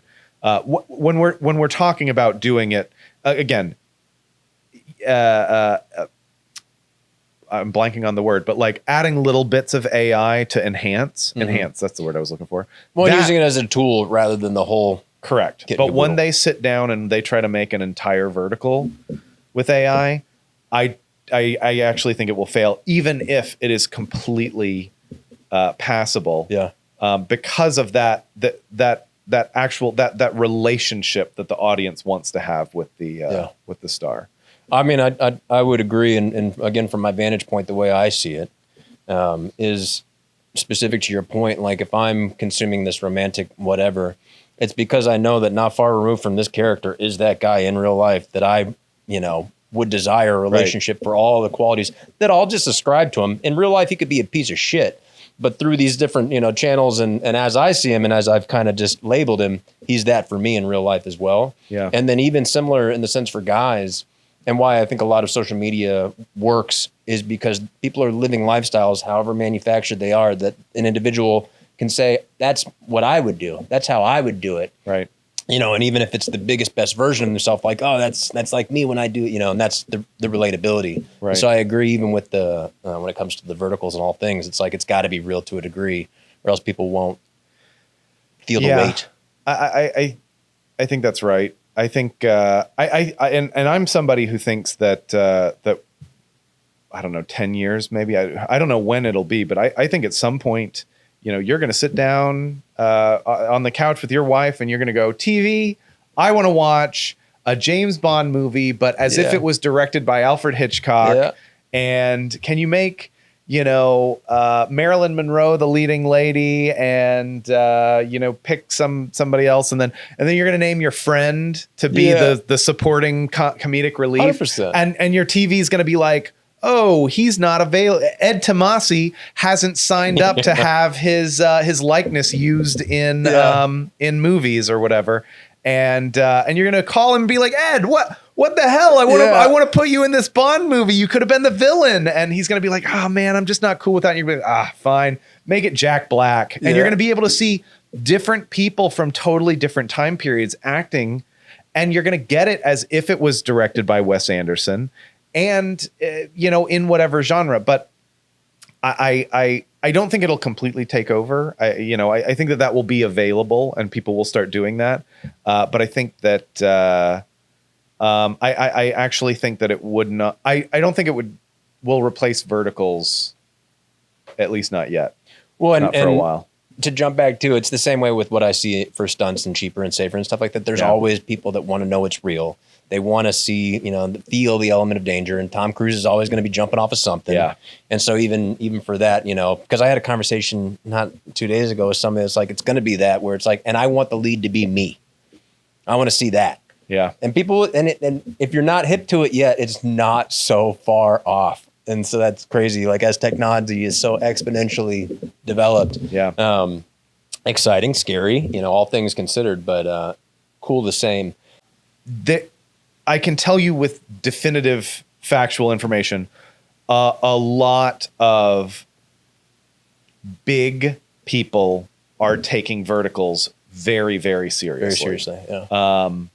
And while it is a mostly Chinese phenomenon at the moment, and not entirely, I think that people don't realize that while a lot of the major players are Chinese, there are a lot of other non-Chinese vertical apps. But the Americans are about to enter the arena, and they are looking to dominate when they do. Like, they're not coming in to like play around and kind of compete with the current market. They're looking to come in and win. Well, is that not to remake the wheel? Are they going to jump in head first to what is working, or are they going to try to? I think it depends. Disrupt. I can't. And not that I can't. This isn't like NDA. This is just me conjecturing. It depends from 1 to 1. I think that I can and have been giving them advice on what is working and what would work, because. For one, I think that the formula has to change. You're already seeing right now kind of diminishing returns in the vertical space, and that's largely just because it used to be 5 or 10 competitors, and now it's like 60 or 100. So obviously, there's just more of them to go around. So the supply is higher. So and while the demand is growing, it's not growing as fast as the supply did. Mm-hmm. So there needs to be innovation in the space. And I do think a lot of the American companies are coming in to try to innovate. But they also need to understand the formula. They like, there is some sense, and again, there's still some, and it's a lot less than it was in the early days. In the early days, it was an uphill battle making the first few of these, because every time we'd put out a casting notice, people would be like, I don't know, is this porn? This is porn. Are you sure this isn't porn? Yeah. I have been. You found your male audience. Well, and yeah, I could get into that, but but like the when you read these scripts, they are really vile. Like vile is the wrong word. They're raunchy, but then you watch them and they're pretty tame. And the it's just that it's shot a different way. You read the script and you're like, oh my gosh, like that happens. And then you see it and it's actually pretty tame, because the whole philosophy behind these, because it's a largely female audience, is it's female gaze. And they just want to see the guy without his shirt on sometimes. They don't need to see all the skin that guys want to see. They don't want to see every gory detail the way that guys do. It's like they want to feel, don't show the monster. Yeah, they want to feel the electricity when their fingers almost touch, and feel the heat of the romantic scene, not see every gory detail. Yeah. And so there was a learning curve, but also not just with how raunchy they are, but the fact that they're shot vertically. Not a lot of people, like a lot of film people, are like, oh, shooting vertically, this is terrible, or sacrilege, or how low the budgets are. People were just very like, I'm above this, and so there is almost at an instinctual level a desire to fix these, and I think that is misplaced, because they have figured out a lane and they know what they're doing, and going in and trying to fix them is the wrong strategy. But I think that there is a lot of room for improvement. One of the things that I've been telling people is that these work because they're junk food. And you can make better junk food, but don't try to make this a gourmet meal. People don't want a gourmet meal. And the exact phrase that I keep saying is, nobody wants to watch Dune on an airplane. You know, like when I am on an airplane, I always want to watch a movie. Always, always, always, because otherwise I'm just sitting, packed up in an uncomfortable seat for 7 hours. I fly private, so. Oh, that's amazing. Yeah, I can't really. I need to start doing that. That'll be my next podcast. But I do. But whenever I'm on a phone, whenever I'm on an airplane, I want to watch whatever dumb movie The Rock was just in, or like what can I fall asleep for 30 minutes and then wake back up and not really have missed anything? Like, I'm not going to hear most of the dialogue because there's a jet engine in this ear, anyway. So let me put on something that I'm not going to feel bad that this is how I watched it. Right. And I think, again, to go back to Quibi, I think, A, Quibi was turned this way. B, Quibi was like making the next Steven Soderbergh movie. And I would always go, oh, I want to watch that Steven Soderbergh movie that came out on Quibi, but I need to do it when it's quiet and when I'm at home and whatever. And then I never got around to it. And people want to watch junk food. It's just one more chip, one more chip, one more chip, kind of mentality. And as long as people are doing that, but Raiders of the Lost Ark is junk food. It's just really, really, really good junk food. One of the things that I keep telling people is, my wife and I just went back and rewatched House, the show House MD. Yep. And I've been making these verticals. It's like what I do all the time now. And I was like, this would make a great vertical. House is so, every other minute there's a cliffhanger. Yeah. It's all super soap opera. They're all sleeping with each other and whatever. But House, I think, is one of the best written shows in the history of TV. I think it is a very, very, very well written show, very well executed show. It is excellent in all standards. But it's junk food. It's totally junk food. And that's the thing, is as long as people understand this is the lane that we're in. How do we make it better in that lane? I think that they're going to be wildly successful. Yeah. But that's been my advice. And, I'm having conversations with a lot of these American companies, but I don't know their exact intent and plans and whatever, just what they've shared with me. But that's so I don't know how close they are to understanding that, but that's my expectation. As long as you're making junk food and you're just trying to make the best junk food, you're going to be A-okay. But if you start trying to do this or that, electrolytes. The plants need electrolytes. Yeah, plants do need electrolytes. It's the electrolyte that plants crave. It's what they crave, Brondo. Yeah. Well, I guess on a more macro conversation, and maybe not specific to what the business model is, and this is just more of a interpersonal conversation to be saved, but just because I am so curious and this is my show, what then, as we progress as a culture and a society, and in China with the numbers that they're able to reach, attention spans and just what's happening. And there's still people seeking the 3 hour, really thought provoking this, that, and the other deep dive into a situation. But as we create the junk food scenarios, really good junk food, but you got to be careful, right? Yeah. Is there ever a conversation? Because if you're dead, you can't eat junk food because you had too much. Yeah. Is there something you can bake into this scenario that and this, you don't have an answer for this, and I don't expect you to. Yeah. Well, that honestly, that's more of a cultural problem. I mean, I can tell you, I don't let my kids watch anything. I have 2 3-year-olds, twins, and an 11-month-old, and the twins we've only just allowed in the last 6 months or so. Basically, since they turned 3, we've started letting them watch movies and TV shows. And we're being very careful about what they watch. Got to watch that screen time. But I will tell you, when they were 1-ish, 2-ish, there was a noticeable difference to me. And maybe I'm biased because I'm their dad, but I noticed it in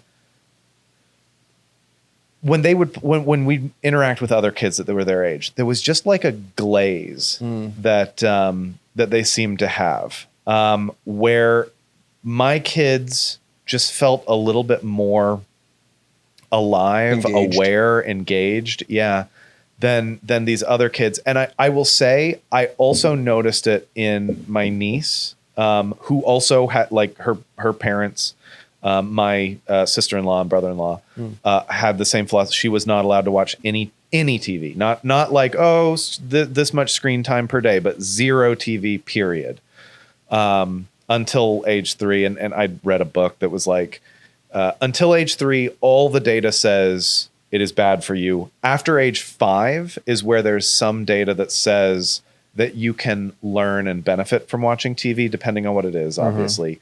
And from 3 to 5, it's pretty inconclusive, but definitive before 3, which is why at 3 is when we started letting them watch little bits of stuff.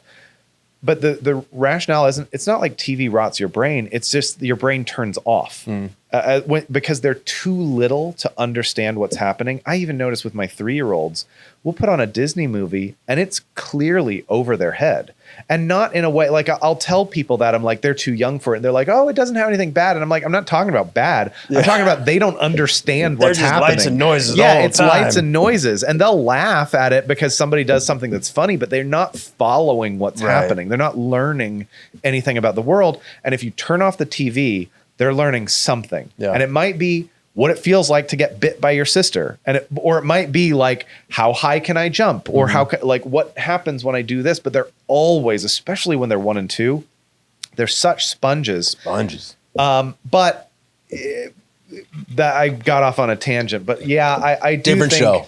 Culturally it's a problem that our attention span is getting shorter and shorter and shorter. And I don't know what to do about that.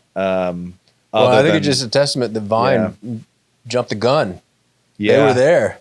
Yeah, Vine. What was it? I've heard a lot 10 about. seconds. Didn't somebody buy up and shut down Vine so that because they didn't want it to be? Was it Facebook? I don't know. Recall. But it's just funny to think about, and how things play out. That you're But yeah, Vine was clearly ahead of its time. Yeah. And that's really that's all these verticals are is longer form vines or well, serialized. I'm really curious to see what develops, and working with you guys to learn more and get it firsthand is really a treat. And so I'm curious to see where that goes. On the whole, as much as we've discussed today, what is specific to Snow Story? Where do you guys want to take it? How far do you want to go? Are you going to live in vertical forever? Like, give me a little more. Well, where do we want to go? And I mean, come on, Pinky and Brain. Yeah, the answer is everywhere, and we want to grow as a company. You know, we want to do what every company is doing. Is we have found ourselves kind of as the dominant production company in verticals. That's saying a lot. It is. I mean, it's a new thing, and we were lucky to get in on the ground floor of what turned out to be the hot new thing, and I'm very happy about that. But I it's not like I can take too much credit for that. Like, I work with people who are good at what they do, and you know, let them play in this playground, and they excelled in it.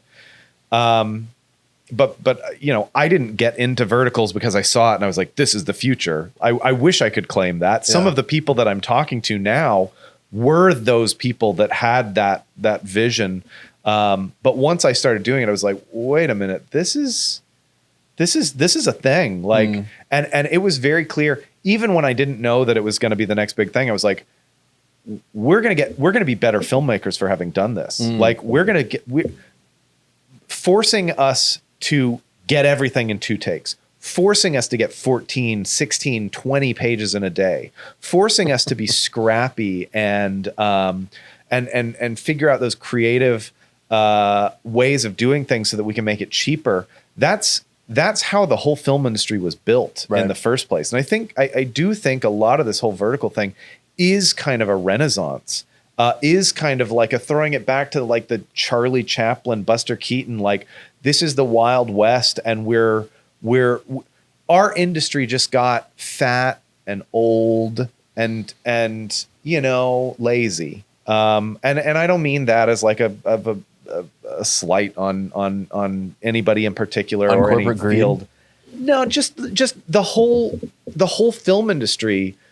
It's just like, now you have the assistants have assistants, and they have assistants, and they have assistants. And it used to be just a bunch of guys going out with cameras and letting buildings fall on themselves because that would be funnier. Like Charlie Chaplin in that really famous scene where he puts on a blindfold and he roller skates, like within inches of like a, what was it, 4-story drop or maybe more than that. Substantial. Where absolutely he would have died, and he really did it. I mean, Tom Cruise wouldn't even do that. Yeah. But like, these people were risking their own lives, and making peanuts. And there were crews of like 5-8 people, something like that. Off of their backs, we built an industry that made so much money that all those people got to have assistants, and then their assistants got to have assistants, and then the bureaucrats. I don't even think that it's like the corporate, you know, fat cat greed. I think that the intermediaries and stuff that inserted themselves into the process. Yeah. The thing that I always used to. Did you ever go to Fry's Electronics? Oh yeah. I always used to say that Hollywood is like Fry's Electronics. You know how Fry's Electronics, you get in line and there's line of like 40 people, but they have like a whole row of cashiers. But there's one guy that's like, oh, you go to aisle 14. You go to number 3, right? Hollywood let that guy become the most important guy because Steven Spielberg or, you know, Wes Anderson or David Fincher or James Cameron, those guys, they want more than anything to find the talented people, right? To work with the best of the best of the best. And there is, I mean, a whole warehouse full of washing machines of people that like they have their choice. But people like Steven Spielberg and James Cameron, they're just way too busy to be interviewing all of those people. So they put other people in charge of it, and those people put other people in charge of it, and those people put other people in charge of it. And now you've got this whole system of intermediaries that whose whole purpose is just to find the good people over here and send them over there. And they realize that they could line their pockets by doing that they have maybe the most important job in Hollywood, not most important, but most advantageous. Yeah, advantageous. That's the right word for it. Job in Hollywood. And so there's a lot of just like wasteful spending, wasteful this. And I think that these verticals are coming in and they're going, no, none of that. We don't have time for that. We're not going to do that. We're not going to deal with this. We're not going to deal with that. We don't want red tape. We just want to go make movies. Yeah. We're going to make movies. And I think that there's something, it's an overswing again of the pendulum, but I think that there's something about that hopefully is going to clean out Hollywood, and make it a better place that makes better movies in the long term. To circle back on what Snow Story wants to do with that, I think we'll stay in verticals as long as verticals will have us. You know, we've managed to get a name for ourselves in that space, and so our current goal is to maintain that and stay on the forefront of that, and that's tough because there's a lot of people that are coming out and like shooting these on RE35s or Red V Raptors or like using the best of the best of the best lenses because these are people that like own that stuff from back when Hollywood was making stuff. Right. So they're like, well, might as well use it because I've got it. And so the production value is getting better. The scripts are getting better. The acting is getting better. And so it's getting harder and harder to stay king, I guess. Well, I mean, from my vantage point, to come into a space and perform, but then to perform well early on specifically is to serve as kind of the conduit for someone showing up, you know, and that's why they're going to come to you to say, hey, you know, I'm going to go do it over here, but like, let me learn from you, or at least see how you put the book together. Yeah. And I think that's, you know, certainly a great position to be in. And for Snow Story as you know, as you perform in verticals, however long you guys choose to stay there, I think that'll serve you well. Oh, 100%. Yeah. And like I said, I think that we're a better company. All of our people and regularly our people tell me and tell each other that like, we're all better at our jobs for having done these verticals. Like being forced to work that much quicker is good for me. And when I get to go do something where I don't have to, you know, do it as fast, where I have the ability to take 10 takes, I'm just going to be so much more efficient and better with those 10 takes than I would have been had I never done verticals. Yeah. And I do hope that we leverage our success in verticals into other arenas. You know, I'm still old school. I want to do one of those horizontals. Yeah. Hit me about 16:9. Yeah, and I still think that widescreen horizontal framing is going to be where films live. Nobody's going to end up with like a vertical TV, you know, on their wall. Well, and we're not saying in this conversation that verticals are coming to take the place of films, and Hollywood's going to exist forever as it does in even the iteration it does. It may cold or hurt a bit with this next experience, but I do think that, you know, that'll live forever, much the same as stunts and live performances and SAG ain't going anywhere. I have a lot of things more to say, but I've really got to pee. So this is a good breaking point. All right. And we'll come right back to it. Okay. Yeah. So we've been rolling for an hour 45. Okay. And I think we've been having a lot of fun in our conversation. We're covering a lot of arrays of you know, kind of our little dossier we put together. Mm-hmm. We can come back to it and go any different direction, or you're saying less of this, more of that. or anything else. I have my own line of questions in my head that I'd like to take it just because I'm curious. Yeah. But if, as a whole, you're feeling good so far about what we're covering, then I'm good too. Yeah, I'm feeling great. We've covered. I was just thinking. Oh, I want to make sure that I hit. I feel like one place that the industry, because we actually didn't cut. Oh,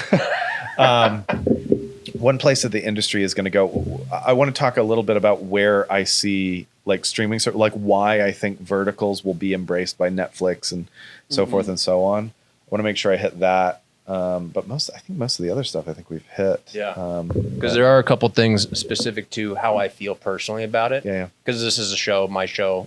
It's not about me, but what I wanted to be cautious of was that I didn't knowing that I wanted to cover specifics. Usually I'll just wax poetic and we'll go several different directions, far from topic, but staying close to topic, how I feel about a few different things. But let me pee. And I'll come right go back pee. to it. And I also need to pee. Yeah. So I'm gonna do a nature pee. All right, then I'll run up to the baño. So anyway, So we're back, and before we get back to business as usual, I came downstairs after my potty that I did outside with my bone broth in hand. Brought to you by Kirkland Signature. Thank you very much for being my number one sponsor. Because I was telling him, brought him some water, that I've been on the meat diet for 65 days. That's the carnivore diet. People are like, keto? And I'm like, yeah, but like more so. yeah. Yeah. Well, I guess I should back down. I wasn't specifically doing keto, and I certainly wasn't like hardcore, fully carnivore. But I Just drinking it straight up. basically for I want to say at least 6 months, might have been longer than that. I completely cut out all Before the carbs. kids. Before the kids, and what happened was when I had kids, I just couldn't keep up with it. But I lost 15, 20 pounds, something like that without, and I was not doing it as a diet to lose weight, but it just like, boom, fell off, like done, like, in a way that was really shocking. And I just felt healthier. Like, dandruff went away, like foot cramps in the middle of the night went away, like weird little things that I would not have ever associated with that went away. I get really bad headaches pretty frequently, and that went away. Woke up at 4 this morning. Woke up at 4 this morning with a sorry really bad about headache.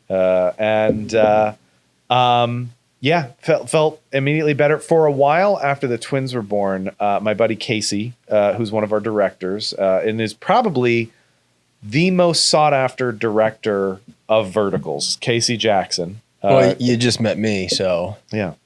And didn't land. he you should absolutely do verticals. Yeah. We should talk, let's talk We'll get about there that. next. Okay. But Casey was like, "Oh, you know what I've been doing is I've been doing I'll only eat meat or I'll cut out carbs completely. And then one day I'll have a cheat day." Mm-hmm. And when I would do that, I would do it and I would feel so good. And then I'd have my cheat day and I would feel like really bad. Like I'd feel sick. Yeah. That's how extreme the difference is. This is the conversation I've had with people recently and in the past specific to this very specific way of operating. So I was on the road for a while for work, and like I was on like maybe 2.5 months or something like that, right? In my truck, I was from here over to LA, in and around over to Grand Rapids.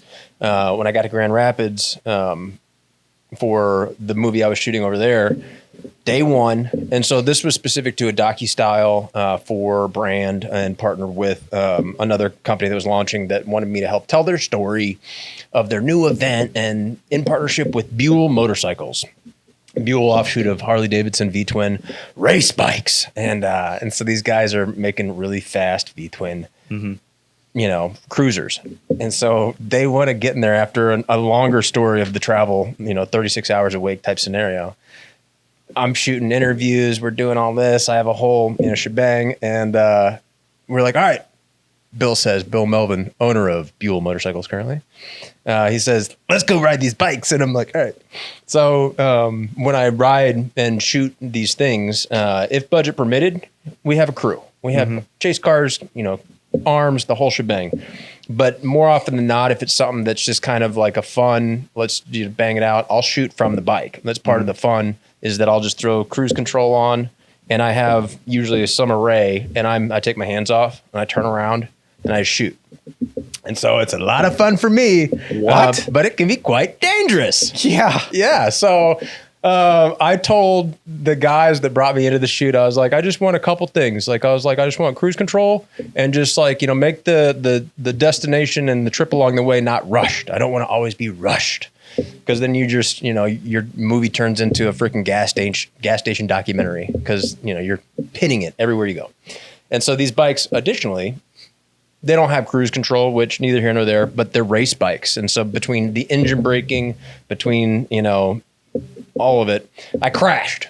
Within the first hour, I flip a bike, one of these prototypes. Oh. And so these aren't showroom floor, off the line bikes for these are their prototypes. And so it's not like it was like I think they were selling them for, or they will be. Yeah. That's called 27K. This is a prototype. I mean, I don't know. Maybe they have 500K into this thing, and I've just flipped it and totaled it.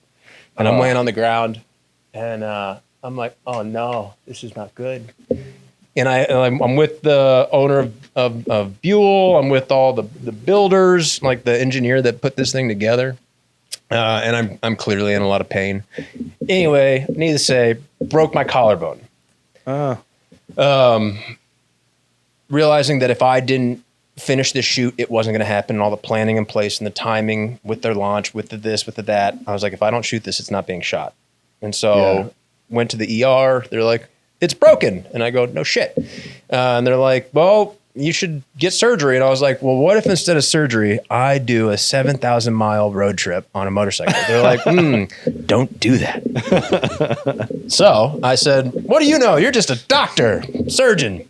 And I left. I went and did that exact ride. And so I ended up making that whole movie. We went from Grand Rapids to Moab and then back. And the way back was like this silly ping-ponged up to Wyoming and around, and then caught back up and ended in Canada, Toronto, Picton, Ontario, Canada. I don't know. Either way, went back to LA to finish the work that I was doing on the road. Reached out to my lovely lady, who I was obviously in conversation with the whole time, and I was like, "Hey, so my truck's out here in LA. I'm going to be heading back east, and I want to make sure you fly out and we do the trip back together. It'll be fun." She's like, "Oh my gosh!" And so there's another story with that. Spoiler alert: we get hitched. Oh man! She presents, "Oh, we should get married on the way back." And I go, "What if we got married in every state on the way back? Like we do like a ceremony. I bring a photographer and we just road trip it." That's kind of cool. It was a hoot. And I said, and so we did that. Anyway, factoring all those things together, I had been on the road for a while, really enjoying myself, eating everything, drinking everything. And so when I got back here, I was like, my shoulder's still broken. I had also broken my thumb, and I had dislocated a couple of ribs. And so I was like, wow, I really feel like shit. And collectively, I was about 210 pounds, which, that's not far off of my normal, and training wise, I wear it well, I guess. But I just felt stiff and broken. I couldn't train how I wanted to because of the collarbone. So I was like, all right, I can lock in my diet. I'm off the road. Let's just really at least control one thing. And that was what I put in my mouth. And I've done the carnivore diet in the past. And so I was like, I'm just going to do this. But just as you state, within the first month, not even, I dropped 26 pounds. Wow. And sure, 10, 12, 13 was water. Yeah. Bloat. But then the extra weight, I was like, well, holy crap. And so from that first 30, I was like, well, maybe I'll just do 60. And so I'm at, what did I say, 65? And I'm down 32 pounds. And again, whatever it was before, but then I was like, all right, I'm going to finish 90, and I'm actually doing it with a buddy now that wants to do 30 days. And I was like, yeah, sure, do it with me, finish out. But exactly as you described, I'm just taking in a lot of protein in several different ways, no sugars, which is in everything, carbs, there's freaking sugar in everything. But I feel good. I have energy. I wake up, you know, with as many things as wrong with me as there are. I just bouncing back. Yeah. And so it's really what it is. It really like I would wake up feeling refreshed and like ready to go. I'm probably not actually. Pick your point. You can move that around how you need to. It'll only eventually fall off. But you're that's exactly what it was. Is you're saying it. I'm like, I need to do that again. I just, it's. Do you have kids? I have a corgi and a morkie. Okay. All right. So you don't know. I don't know, man. I don't know nothing. No, like kids just make everything more difficult, and it just became so much harder to be consistent about that kind of stuff. But because what happens is you make an exception because I've just got to do blank because of this, and got to do this thing, and then you make another exception, and then pretty soon you're not actually doing it anymore. And that's what happened almost immediately when we were in the hospital when the twins were born for like 3 or 4 days, and like the only food that I can eat is hospital cafeteria food. Yeah, like they don't have like a carnivore section, so am I just gonna have like boiled eggs for 4 days straight for every meal? No. Chasing them around and all that stuff. I've never seen somebody eat or drink chicken broth, but to my credit, it says sipping on it. Huh. And so my buddy too, he was like, "You're just drinking bone broth?" And I was like, "Bro, have you had soup before? It's just cold." Well, but and that's the thing is that, like I said when you came down here, I was like, I've never seen that before, but I bet that's extremely good at for Costco, you. They have a beef bone broth, which is a small. All that to say, guys, go check it out. Because I'll tell you all my tips and tricks, because what you want to avoid is that crazy hunger that you're hangry and give me a freaking, loaf of bread. And so as long as you can stave off the in-between crazies, there's a way to do it. And that's with a lot of fat and then any number of the other things I do. But I as well, when I hit the 90, what I've learned from this diet is that it works so well for me, not so well for my partner, which is fine. But it's just like, I'll probably go that cheat day method where, if it's a birthday or whatever, like some type of function, but it just works so well. I just feel so good that I'm like, all right, well, I guess I'll just stay in my lane. Yeah. We'll see. And it's good to feel good. It's good to feel good. That's the main thing. He was over here at 9 this morning and I was up and at him, chipper, because it's Saturday and I could just as easily been super hungover and felt like shit, but I did not. Yeah. Now we're having this great conversation. Well, this is again because you don't have kids. Like the idea of sleeping, until 9. I know nothing. Oh man, that's the dream, is to get to sleep until 9. Yeah. My wife, I texted her this morning, and she was like, "All 3 of your children woke up at 6:45 and demanded to be fed." So ungrateful little. Yeah. Well, I did my credit. I did wake up at 5. That's like I don't have kids, but I'm choosing a way of living at this point that is very, very specific. But that's neither here nor there. Yeah. Back to what we were talking about earlier. Back to it. Back to verticals. Back to verticals. And so I can only reference and talk from my perspective because I am me. And so what I walk is a funny line in the industry. And even coming over here to Atlanta, my introduction into the stunt world and equally SAG was because I had never needed to go SAG as an actor in LA because I was always creating my own content. I was the producer, I was the director, I was the writer or whatever you need be. And so my experience has always been super versatile and I've always had an air of, I wouldn't say disdain, but curiosity, certainly slanted curiosity for the industry as a whole, when all the limitations that come between a strike, between change, between you name it, different, pay scales and all the things. Like I come from such a rough and tumble background. Just roll up your sleeves and get it done. Dude, I'm like, let's go. I'm not concerned. And being SAG, like I came into this side of the business because I was so tired of chasing invoices, from doing, getting done dirty in deals, you name it. Right. I wanted that SAG protection. I wanted to feel what that like was. What are you, a meal penalty? We ate 20 Yeah. minutes late. Let's talk about it. Yeah. You know, things like that. But it has introduced me to a world that I've never participated in the experience of like the golden handcuffs or whatever. And I'm always a little perplexed when people are so dire. I'm like, I don't know, man, open a book. Like there's a lot of opportunity to be had. And so I'm always in this in between where I'm trying to be gracious and fully understand as people have experienced and understand things versus what, you know, the future holds and where I have to draw the line of being doom and gloom or indifferent and not being too crass and ugly in my download of that. But I don't know. I digress. Yeah. Well, I will say that's one of the ways. I was just telling somebody a few days ago, I feel like, I don't remember exactly when or what the context of the conversation was, but I was just telling somebody recently that that's one of the things that that sets Snow Story apart from a lot of the other companies. Because like I said, there are other people who are making really excellent verticals. We're not the only ones. But what I am hearing consistently is that we are the sets that people want to be on, and that both the actors and the clients tend to like vastly prefer being on set with us to one of the other companies. Well, that speaks volumes then. Yeah, and part of it is we generally we pay.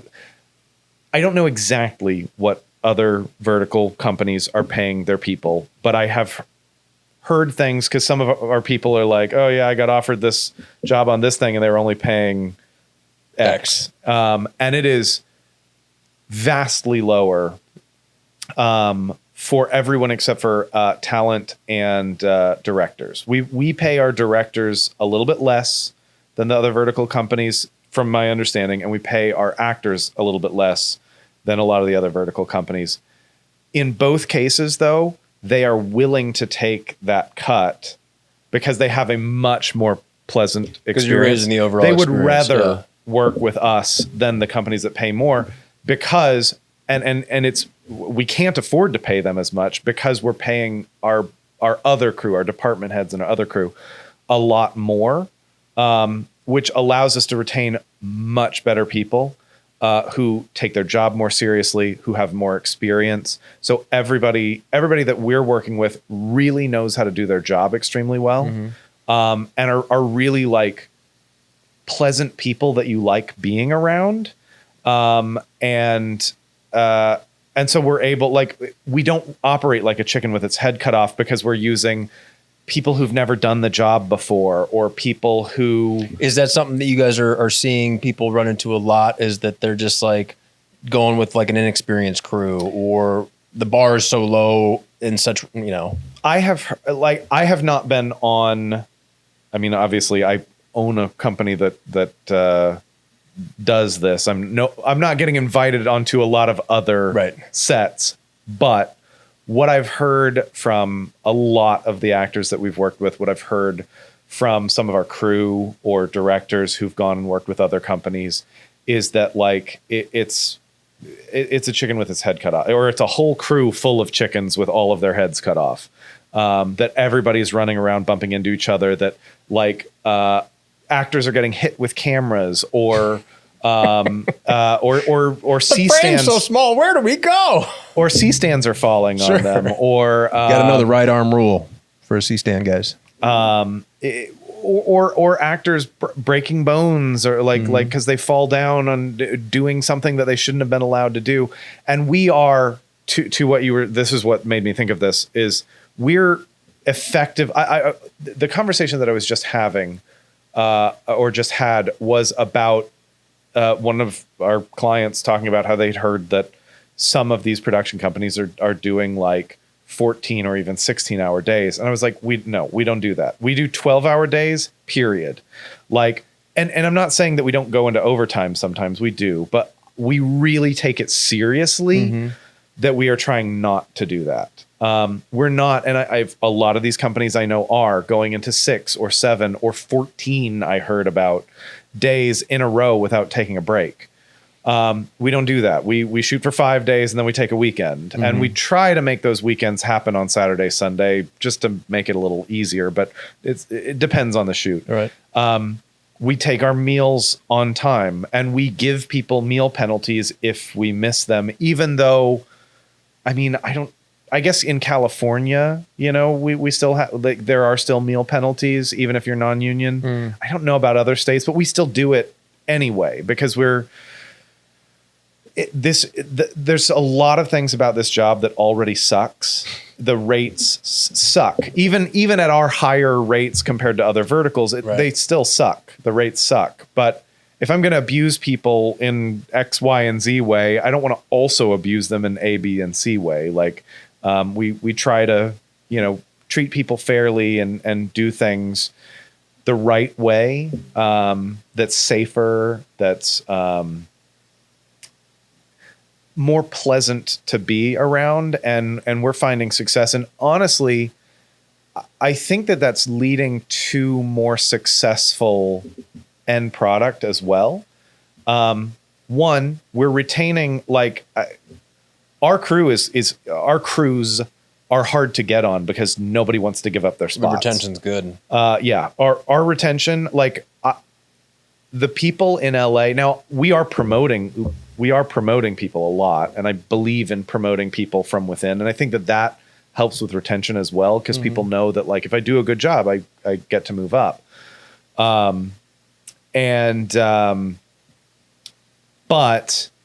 what was my point about retention? Why was I saying retention? I lost I'm specific to just how you operate, that you operate at a level to respect others, and then you think the product is returning because of that. And man, I lost. It'll come back to me in a minute. Shit. Well, we're just. Oh, that's what it was. We're creating a better end product, because I think our actors, when they're not worried about getting hit with a camera or a light or what the fuck is going on this set, because everybody's like, oh, I got to get this one, and we're 18 pages behind and whatever. They have more. We have more opportunities to get a few extra takes that maybe another set wouldn't be able to. We have actors who are more comfortable because they can focus on the thing that they're able to focus on. We have directors that are able to think about the scene in front of them instead of trying to put out some other crazy fire, because, like, the cops are here and we don't have a permit, or whatever. Like, we're just a bit better buttoned up than a lot of these other productions. We take safety seriously. We take having a pleasant time on set with people that people want to work with more seriously. And I think that ends up with a better end product. And to my knowledge, like the first party, like the apps themselves, they have their own internal production companies. Those guys have made bigger hits than us. Obviously, because they make like 12 times as much as we do. But I think we're the only, I think that of the third party production companies, we have had by far the biggest hits. We're one of the only probably third party production companies that has had big hits on the level that some of the first party have had. And I think that that's because I think that it is directly related to fostering a better on-set experience. Right. Is with when you've created one of these verticals and you've had these big hits, do they live in perpetuity to be then reconsumed, or is it like a lot of social media where it's like, oh yeah, that's from last week, that is so irrelevant?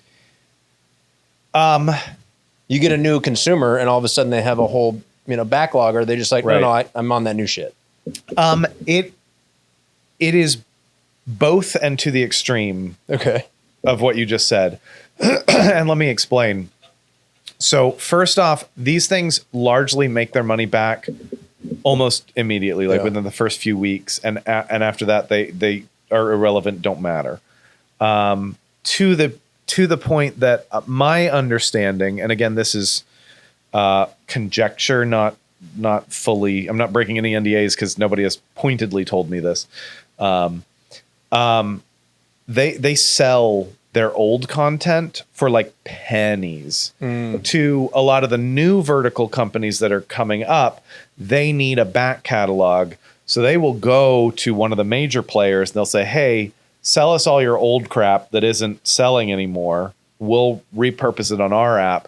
But they're only paying, I'm talking like on a production that costs maybe $200,000. They will sell it for like $5. Right. Because they already made their money off of it and have very little to no expectation off of making any more money off of it. That said, the hits are hits, and they are almost evergreen, and they are still kind of in the same way that people still watch The Dark Knight, and a lot of times, like on any given year, there's new movies that come out that don't get as many views as The Dark Knight this year. People will have. I will still, if I'm channel surfing, I will just. Oh, Braveheart's on. It's in the middle. Great, cool. You found it on the What's On channel. You flipped over. Exactly. As opposed to watching some new movie that I don't know. Maybe that's not even good. Right. Is it even? And my understanding is the hits in these verticals, people are going back and rewatching. They're like comfort watches. Are there times that are these story arcs getting long enough that they're multi-feature? Like, this is a trilogy. This has been going for. There have been sequels. No more than a sequel. Huh? No more than a sequel. That I don't know. Right. To my knowledge, I only know of single sequels currently. I don't know of any trilogies, and a lot of these are based on books. This is all Foley artists, by the way, that I have piping in these noises. I think it's really cool. It adds an authenticity. Yeah, exactly. A lot of them are based on books, and so those books have multiple, sequels to them, and so there's some maybe expectation of okay, we're going to do this one, and if it's a hit, we'll do the whole series or whatever. So far as I know, I've only seen a sequel to a hit. Yeah. I don't know if there's been any trilogies or anything like that. I've got I'm about a million questions, but a lot of them I don't think I want to put on camera because I don't want to dump all the magic out on the table. Oh, okay. Yeah. Yeah. And I'm still trying to upvalue my ad value over here. I'm trying to increase my stock. Well, I think we've covered a lot with verticals. We've learned a lot about Snow Story. We know a lot about Austin. And Ed will be another exciting addition to this, and we can have him on the couch next to you. But what other, we need a bigger couch. With Snow Story, you guys are versatile. You're always looking around. Outside of even filmmaking, do you guys have a forecast for a world or something you guys want to dabble in? Like, I've had the luxury of shooting Ed's company. It's an apparel company, and it's yeah. In God We Must, yeah. Not even that one. Wait. Another one. There's another one? There's another one. And it's still on Instagram, I'm sure. Anyway, do you guys have a hand in anything outside of that? Are you guys opening Ashley Furnitures across the land? No. I am an artist, I suppose. I many different paintbrushes. Yeah, exactly. There is not a month that goes by that I don't grumble and go, I'm going to get out of this industry. It's too stressful. I'm just going to buy a cabin in the woods, and I'm just going to go write books that nobody reads for the rest of my life, and I'll be happy. So I would like to write books. I would love to write comic books. I am a big, again, I have twins. Yeah. Since they were born, I have not read a book, but I have found that I can read comic books because the chapters, like an issue, is much shorter, so I can get through it faster. And if I zone out or somebody is rolling across my head on the back of the couch or something distracting, there's pictures to remember where I was, you know? So I love comic books and would love to dabble in any of that. But honestly, I am much more like blinders on to arts, to storytelling, mostly. I have no, you know, intent on like clothing or anything like that. Okay. I'm not that guy. Well, and when you're even doing your writing, is it still with the visual in mind that you're like, well, I'll see this, like I could see it as a screenplay and then as a feature length? Not necessarily. I mean, necessarily. Yes and no. I mean, I guess it depends on the thing. I have there are some things that like, oh yeah, I'll do this as a comic book so that I can adapt it into a so that I'm establishing the IP and then can, you know, it's got enough of a fan base that we can turn it into a movie at some point. Yeah. There is that thought. But there's other things that I just think, this would just work better as a book, and so I want to write it as a book. Okay. Or yeah. With what we've covered in all things vertical, and then equally with Snow Story, the landscape of filmmaking and the film business, depending on which form you're on, you know, is any different state of, you know, this, that, or the other. What is your offering? Or if I want to get into the film business, you know, what is how would you have that conversation? Like, you don't want to be a dream crusher, but like, what is an honest explanation of what do you say to an individual like that? Or what could you offer? To somebody wanting to get into the vertical? Not necessarily vertical, just like somebody into the film industry. Like if they too want to start a you know, a little Snow Story. Oh, so what advice would I give somebody that is trying to be me? Is that what you're asking? like no, don't send them down that path. If those too lofty or wordy, just somebody breaking into the business, what are you going to tell them? Like, hey, how is it? And you're like, oh. Well, you know, I am reminded. I did an apprenticeship at Barter Theater when I was in college, and their kind of like head guru guy was a guy named. Is this Winthrop? No. Well, when I was at Winthrop, but Barter Theater is just a regional theater in Abingdon, Virginia. It's a wonderful theater that does wonderful productions, and I highly recommend for anyone to go watch anything there. Some of the best shows that I've ever seen in my life were when I was interning there. This reminds me of another question I have. Go ahead. But their head, he was their main director, and he was their main like guru. And man, if there's two people in my life that I have learned film and acting and that who have given me the tools that I have that I use now, it's a guy named Lon Bumgarner, who's based here in Atlanta actually, and this guy John Hardy at Barter. And the first thing like we had, and it was like, oh, you guys need to be ready because this is awesome. This is the guy. Like, sit down and take notes of everything that he says. And the first thing that he said when he got into a room full of actors was like, if there's anything else that you can do that.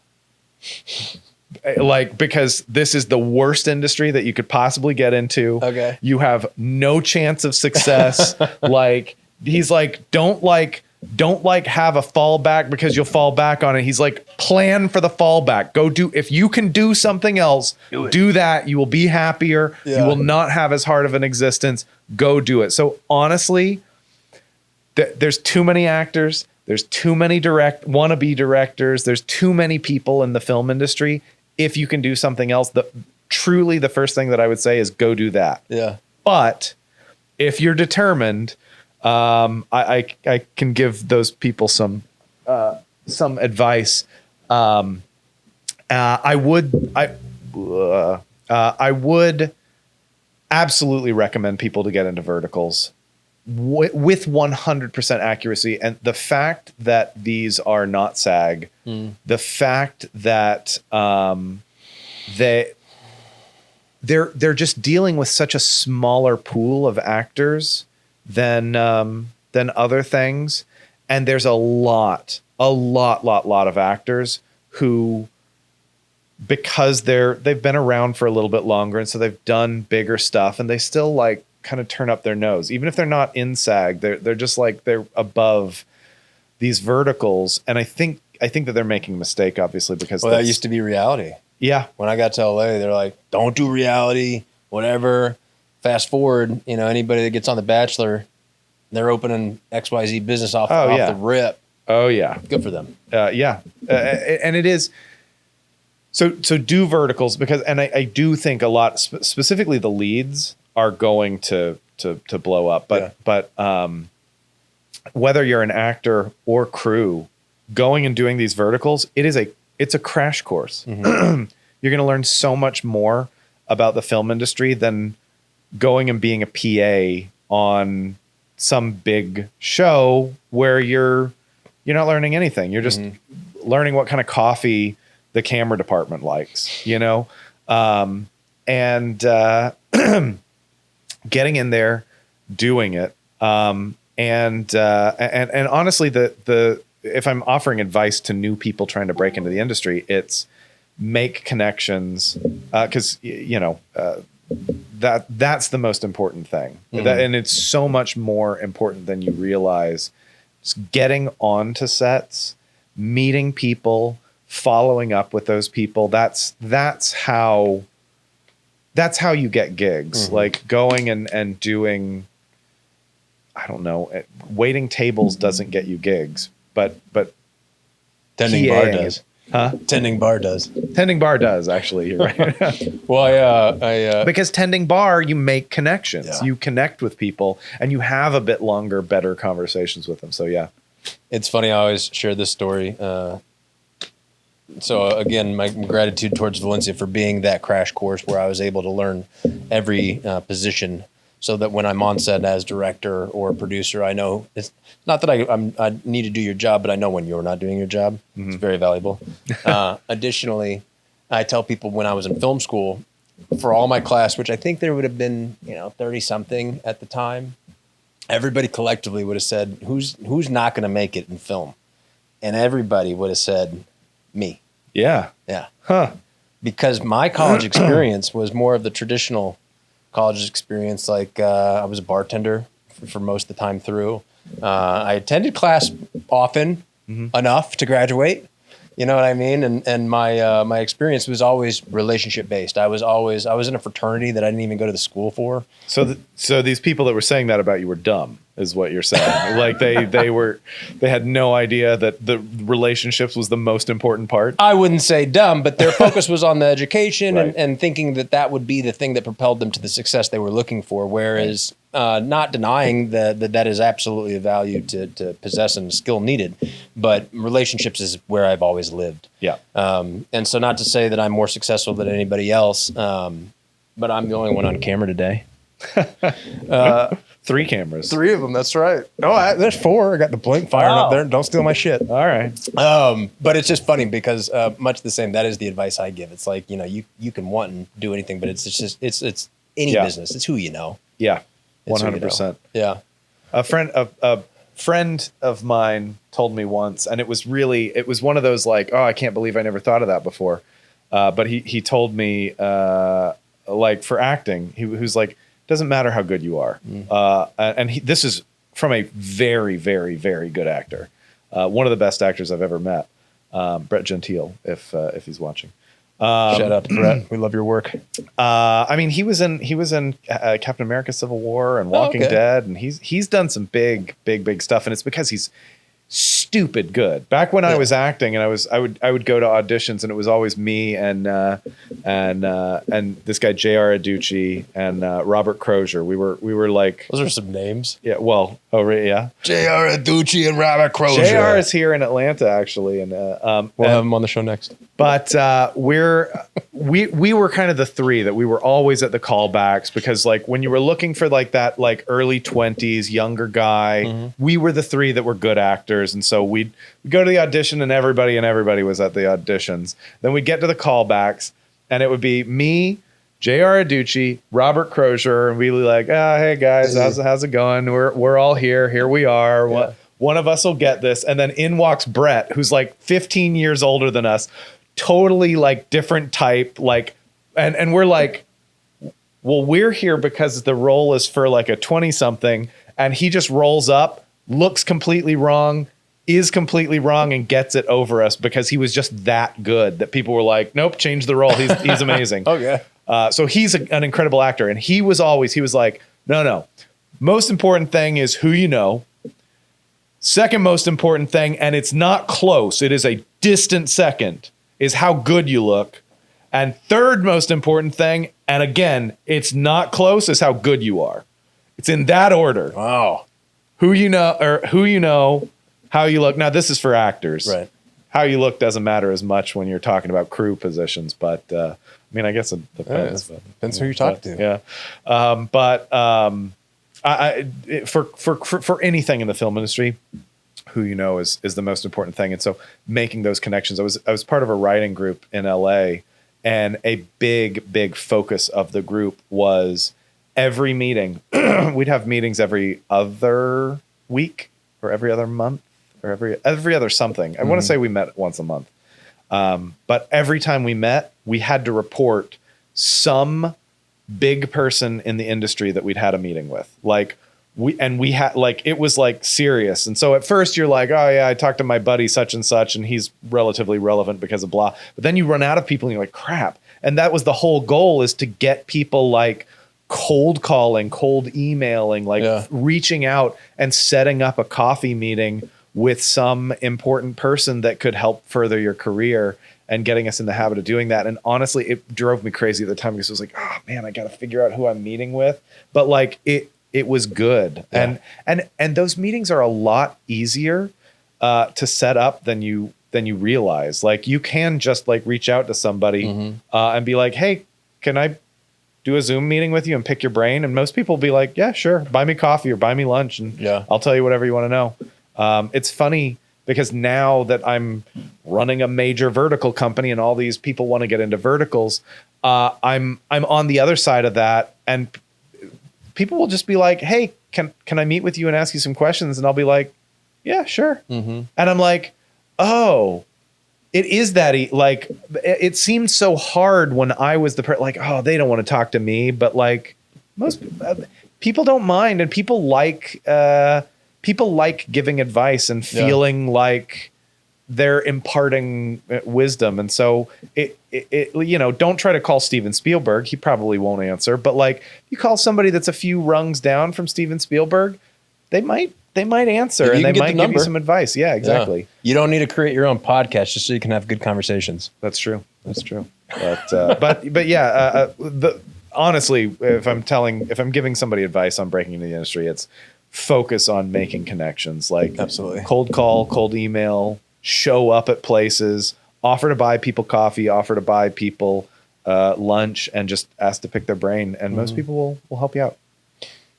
I totally, obviously, 100% agree with that. So my next question that I was thinking about, for something you previously said, we were talking about maybe just the connection that somebody feels when they're watching a vertical versus some really elaborate, high level production, and just like that they feel like it's more real just because of the time made it and whatever. Do you think, and this is again, future casting, we're really jumping this time, that as AI, as verticals, as whatever next iteration that we're in the metaverse now, that live theater is going to be where we end up again? Like it'll be like, not that it's obviously gone anywhere, but like where it'll be the antithesis of like, oh, you want good. So much so that maybe it's like, well, 9 p.m. Saturday, like a Saturday Night Live, is live. Yeah. That scenario where it's like, well, get open your phone because we're watching XYZ. It'll be live. Yeah. That's really interesting and not something that I had even thought of. But so kudos to you for having a novel thought, extrapolating something interesting. I had an ex-girlfriend that was always talking about how disconnected people were becoming, and that at some point in the future, a major like lucrative job will just be effectively being a friend, like doing an in-person thing, because people have become so disconnected. And I at the time I was like, oh, that's probably accurate. And I still, thinking back on that, I'm like, yeah, that's probably, and it's rising. Like, how much more prominent are like therapists than they were 10, Are we talking about ago? Pretty Woman right now? What? I don't know. I don't get it. What was the show? It was somebody seeking out somebody for a companion. Oh yeah. Oh no. They had sex. Yes. I am talking about more like actual companionship. One and the same. But right. I actually I think you may be on to something there. Like that craving the real. I do think that a backlash that will end up, and I think that this is way, like, we're not going to see, like, we're going to see the rise of AI, and then we're going to see an over caring about real, probably after AI becomes dominant, and then like the new cool thing will be,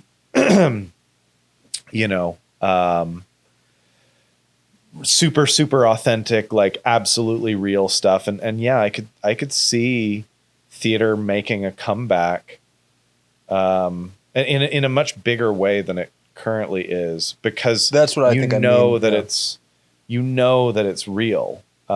Whereas on screens, you can't, in the same way that like, I'm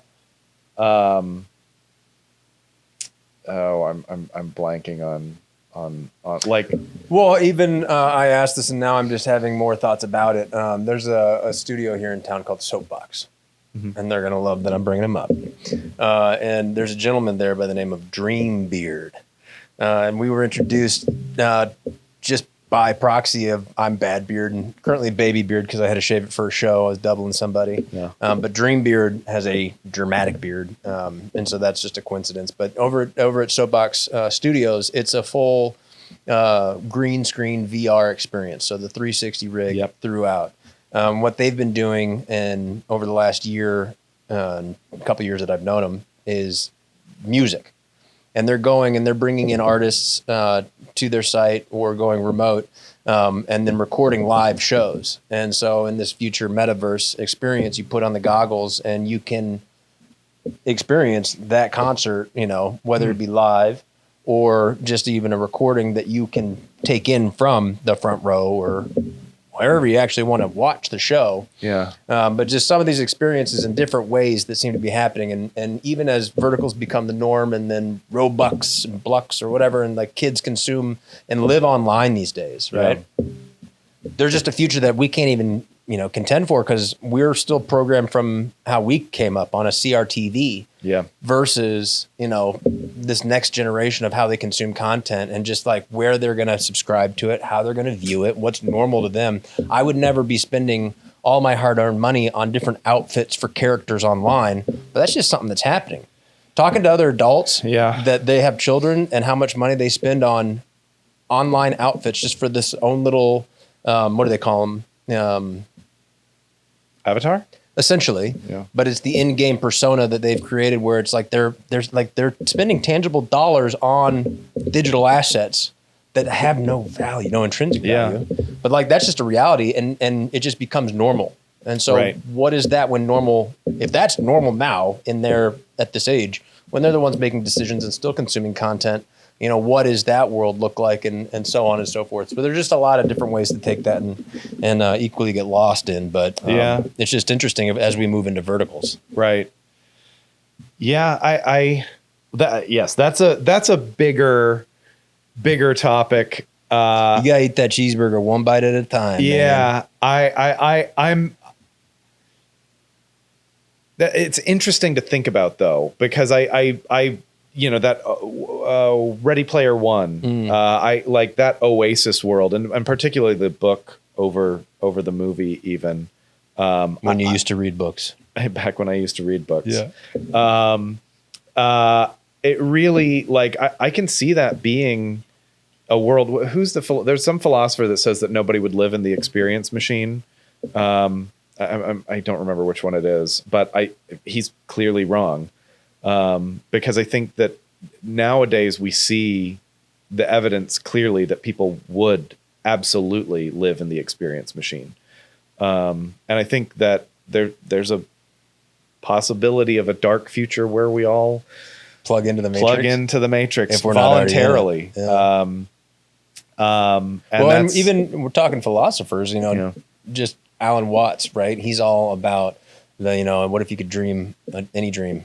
And first you would do this, that, and the other, and you'd go to the shows and you'd see the things and you'd be the king, and eventually you'd get bored, and so then you start wanting to forget that you had control to the point that then you were back in what is now in this experience that we're living of reality with pain and suffering because we got so numb to just having control. But that's the game of life.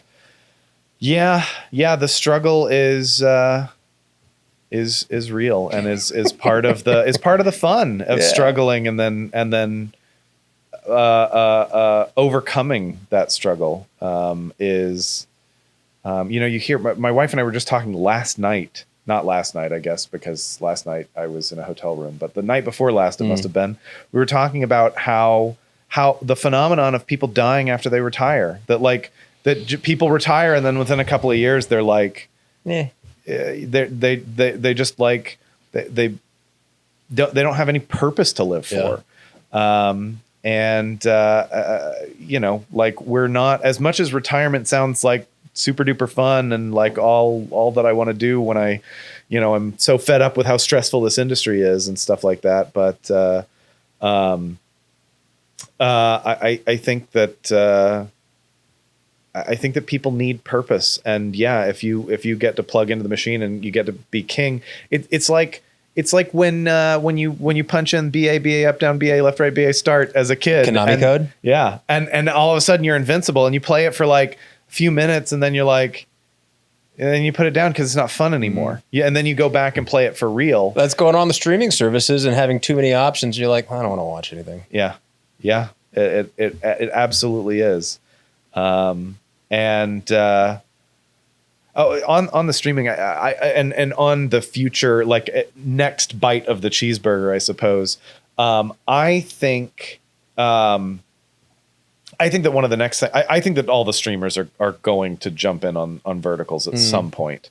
I think they have to, because right now Netflix only has your attention when you are at home, sitting on your couch with your TV on, and every other time of your day, they don't have you. And what these vertical companies have figured out by making schlock content, and I don't mean that as an insult, but by making the kind of junk food that you watch while you're in line at the bank or while you're pooping or while you're, waiting for the bus or on your smoke break, like this quick consumable content, they have you everywhere, even when you're sitting on your couch at home, because a lot of people I have heard will just sit and watch because they're consumable, just the same way that you're like, oh, I'm just going to have one more chip. Yeah. And then you eat the entire bag and maybe go for a second bag, they have your attention all the time. And that is just a missed opportunity for Netflix or Hulu or these guys. Yeah. Even as you're going into it, my wheels are always starting spinning. They're spinning. And so, not to name drop, but an individual I know at Netflix, in the background he runs in, which is competition reality. And just what vertical could be when we're talking about different, niches. So if there's the romance and then horror, reality in the sense of competition that you're coming back to swipe, for your next 50 cents to see. And so I guess it would be, how do you maintain keeping it private? Anyway, it's just, there's so much to be done in that space that, Netflix can take a walk from the couch. Yeah. And that's the thing is for Netflix or Hulu or Amazon or whatever of these companies, there's absolutely no reason to not do these verticals. Well, and presumably they're already having conversations, no? Oh yeah, for sure. For sure. But Where that's do I send what my resume? I'm available. that's where I see things going. Is I think that the big streamers will dominate this game, because what they have that Real Shorts and Drama Box and so forth and so on don't is IPs. Mm-hmm. You know, they can do a Stranger Things spinoff. They can do a Bridgerton spinoff or a Star Wars, Star Trek spinoff. And those will just, you want to talk about how to get the guys watching these, like boom, that immediately 100%. you know, you could do a little Mission Impossible stunt, you know, focused little series. And if it's got that Mission Impossible or some other Bond or something brand on it, it's gonna grab you. It's gonna be worth watching. And as soon as those guys, the reason that I think that those guys are going to jump in with 2 feet and big time, because look at what they spent on Electric State. Like this is pennies to them. This is like a write-off. Like if they accidentally lost the amount of money that it costs to make 10 of these verticals, no one would lose their job over losing that much money, type of thing. Like I'm sure they actually would, but exaggerating. It's like and it is advertising, because if a small amount of people find the main show through the vertical, done, or just banner ads, or like, or even as you describe IP, the fact that they already have the ecosystem in place for the consumer that isn't already a vertical consumer, they got an email, but then too, they can introduce a commercial that they're going to show somebody something that they didn't already know. They have the biggest market share of that already. Yeah. And just while somebody's out on the go, get brand familiarity, getting that, like showing them about this movie that's coming out or about this thing. Or I'm sure Netflix and Hulu and Amazon and Apple and whatever, Disney Plus will, like, they've got the relationships with advertisers that these Chinese companies only wish that they had. Right. And the other thing, like as far as IPs, so what Netflix and these streaming services are starting to have happen is years between seasons. And there's a huge drop off as a result, unless you're Game of Thrones or something like that. There's a massive drop off of people from one season to the next, to the next, to the next, because especially when you're talking about a gap of a year or 2 or 3 or whatever, to wrangle your stars all back up to get that next season shot. This is a way of keeping people's interest very, very cheaply. That has not been tapped. And, it's also, it's just cheaper, thriftier filmmaking. And I think that what verticals are proving, and I think, we talked about this a little bit before, but audiences don't care. I remember being in college with, and watching a movie with my, at the time, girlfriend, and telling her roommate, like, oh, we watched it, and, talking about the cinematography. And she was like, the what? We were like, cinematography, how, and she's like, you guys are so weird. And that's how, like, normal people, they don't even think about cinematography. They think about the characters. They think about the story. And that's about it. And you can be so much thriftier. And there's just, I think that there's just a place for the thrifty style filmmaking that these verticals are bringing to the table, that the streaming services would benefit from to an extreme degree. Well, even as we're talking this, that, and the other, you mentioned Star Trek earlier. And so I like Star Trek. That's my, that's my when I'm sick show. Yeah. Or whenever, just something that They got a good mission. They're going to go do some cheesy shit, and then it's going to be all okay. And then, like, you talk about the vertical and the in-between of this, that, and the other. And then I went into Lower Decks, which is a spin-off, which is a cartoon. But even that, like, could exist in different short verticals. You could totally, and Lower Decks. And if you connected dots and all that, like, that's, I can see that. Now I see my entry into a vertical world. I'm like, when would I care? What would it take for me? And I go, all right, I found it. On that note, can we pause again so I can pee? Yeah, absolutely. I just drank a whole bottle of water. Break the seal, man. It really is true. I'm going to go do nature pee. And we're back again. When you arrived here, you were able to take in all things Bad Beard, my set, my sound, my setup. Any other questions about this cool space? Because visually, I know I got it pretty dialed, but I want to ask you a million questions about your cameras and stuff, but I want that, like, I'll email you or something about that, because I want to, like, what kind of microphones are these, and what kind of cameras are those that are able to roll for so long? Because most of the DSLRs that I know, you can only roll for so long before they automatically cut. 30 minutes. But these roll longer. So a lot of the things you learn along the way, you make mistakes and figure it out. I have the fortune of having some fantastic friends at Fujifilm. Oh. Shout out to my Fuji fam. I see that one says Fuji. They're all Fuji. There. Oh, all right. Yeah. And so what you do behind that is the A10 Mini Pro, and they're all in there. So none of these cameras are actually recording, but my mini recorder. Oh.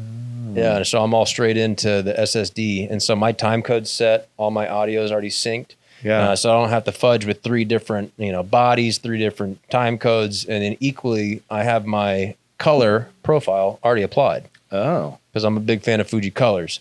But with that, I bring it over here and it's good to go. The camera cart is special from a thrift store. I got it for like $15.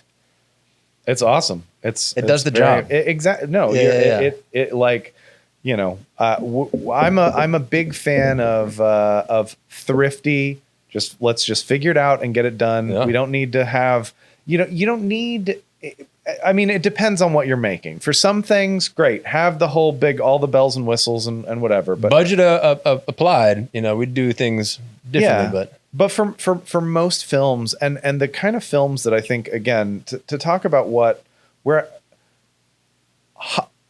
audiences are craving the type of movie. I know, I don't know about you, but me and my wife, when we sit down to watch a movie, almost always we're picking like something from the 90s or early 2000s or 80s or something like that. We're very rarely watching modern movies anymore because it's all, I don't know, they're too big, they're too spectacle, they're whatever. Those mid-budget movies, they were really onto something. Even as formulaic as a lot of them feel, it was a borderline perfected formula. Yeah. And they had significantly lower budgets. And I think that people have forgotten in our industry how to be thrifty and how to, shoot something that costs less, Well, I think what you're describing and from my vantage point, again, my own perspective, when I do something, it's because I give a shit about it on several levels. And not to say that people that are creating these films don't, but a lot of times it's turned into just a job. Yeah. The art is out. Yeah. And so when you get these big budgets and these big shows, obviously you want to do a good job and you operate at a certain level. And so you deliver a certain product, but they're separate from the story. They're separate from that piece of paper that word came to be. And so when you're talking 80s, 90s, like these people are making movies, this is exciting. Yeah. Versus now where it's like, you talk Marvel movies, which I did not get to play on. But they're just turn and burn. And so whether you're showing up to do a good job, which is absolutely what you're doing, and that is your craft and your art, it becomes so compartmentalized that I feel like it loses a lot of the magic with the bigger the budget and all that business. But and it's also the thing that I keep saying to people recently is Garfield. It's like Garfield syndrome. I read recently that Garfield, the comic strip. Right. I have no reference for the movie if that's where this is going. No, okay. not going towards the movie. Just the comic strip. But I read recently that the Jim Davis that created Garfield purposely made it not funny. that he wanted something. He as opposed to say Bill Watterson with Calvin and Hobbes, who wanted to merchandise it zero. The guy that made Garfield wanted to merchandise it, period. That's all he wanted to do. He just wanted something that would go big. And so he was like, well, if I'm too funny, I won't be funny to everybody. So he just went for the lowest hanging fruit. And this is all based on something I read, so maybe it's not true, and I hope I'm not slandering this guy, but he was like, oh, everybody hates Mondays, so we'll just make a cat that hates Mondays. He wants to sleep all the time. He likes lasagna. These are all things that, like, yeah, everybody can relate to. Vaguely. It's not like laugh out loud funny, but everybody kind of relates to it. So that was the whole shtick. And I feel like that's what's happening a lot nowadays with these big movies is they're so desperately trying to appeal to everybody, and therefore they can offend nobody. They have to appeal to a Chinese market and an American market and a European market and a, global market and men and women and this demographic and that, kids and adults and all that. And eventually you've made something that is so palatable to everybody that it's become Garfield. And now, 40 years later, which is mind blowing, that it's that old. Nobody cares about Garfield.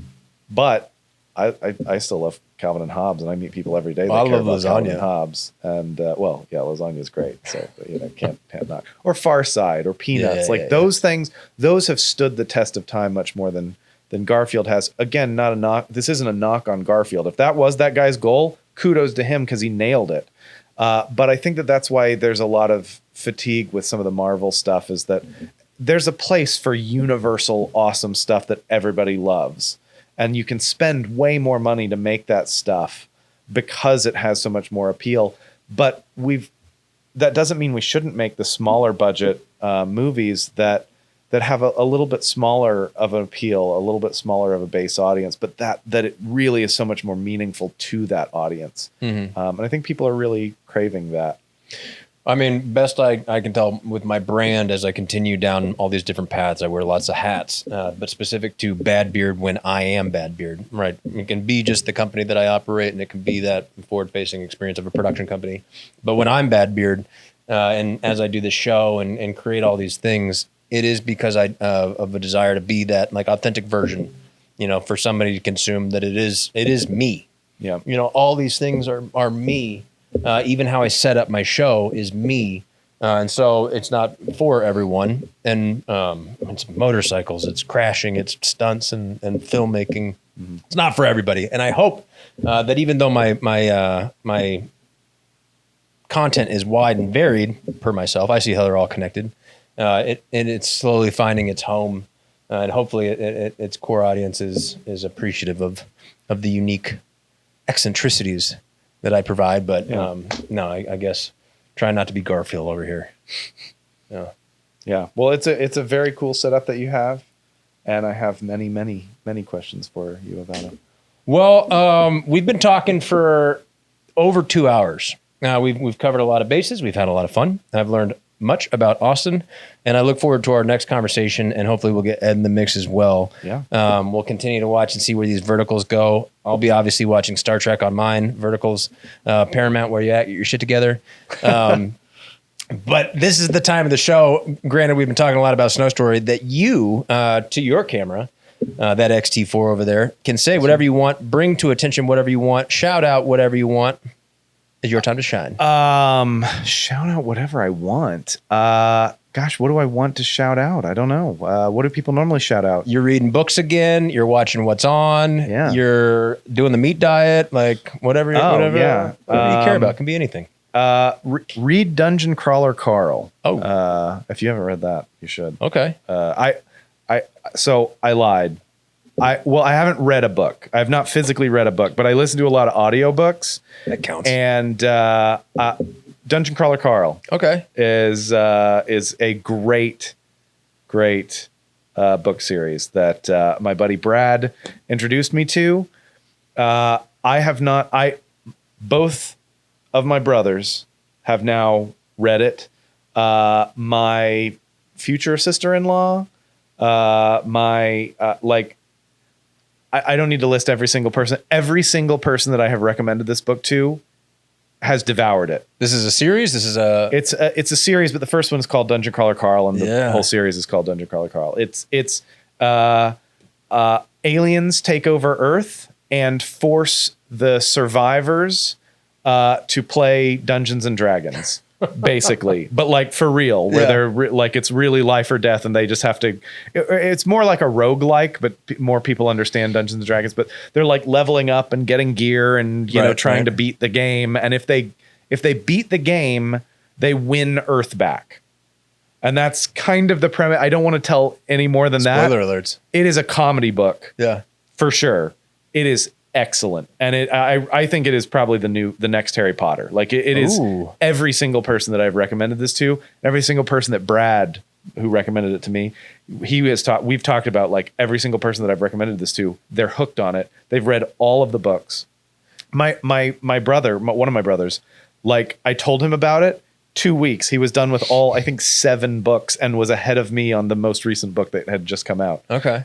It's good. But I guess I don't know what else. I don't know what else to say. You suggested what to talk about. I feel like I wasted my one opportunity to talk directly to people. I'll give you another one, but that one was pretty good because I will seek that out. Dungeon Crawler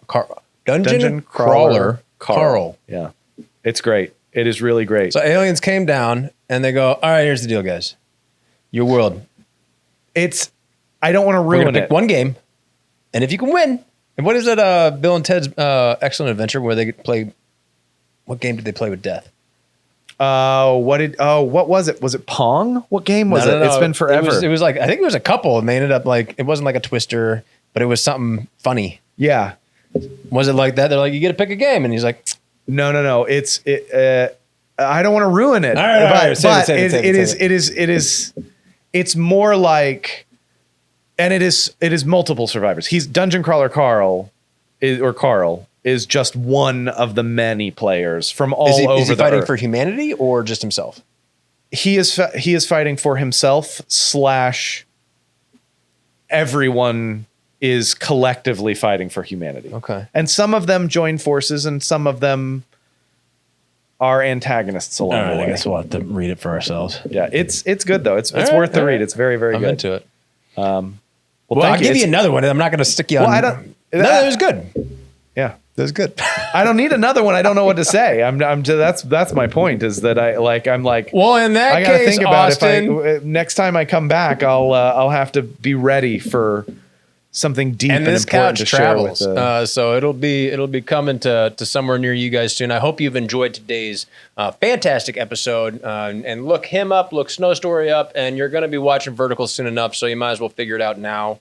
I am eager to continue to plug in. I'm disappointed that you didn't shoot this vertically in honor of this. I'm just kidding. Check out framing though. I put everything to center frame, so it'll be easier.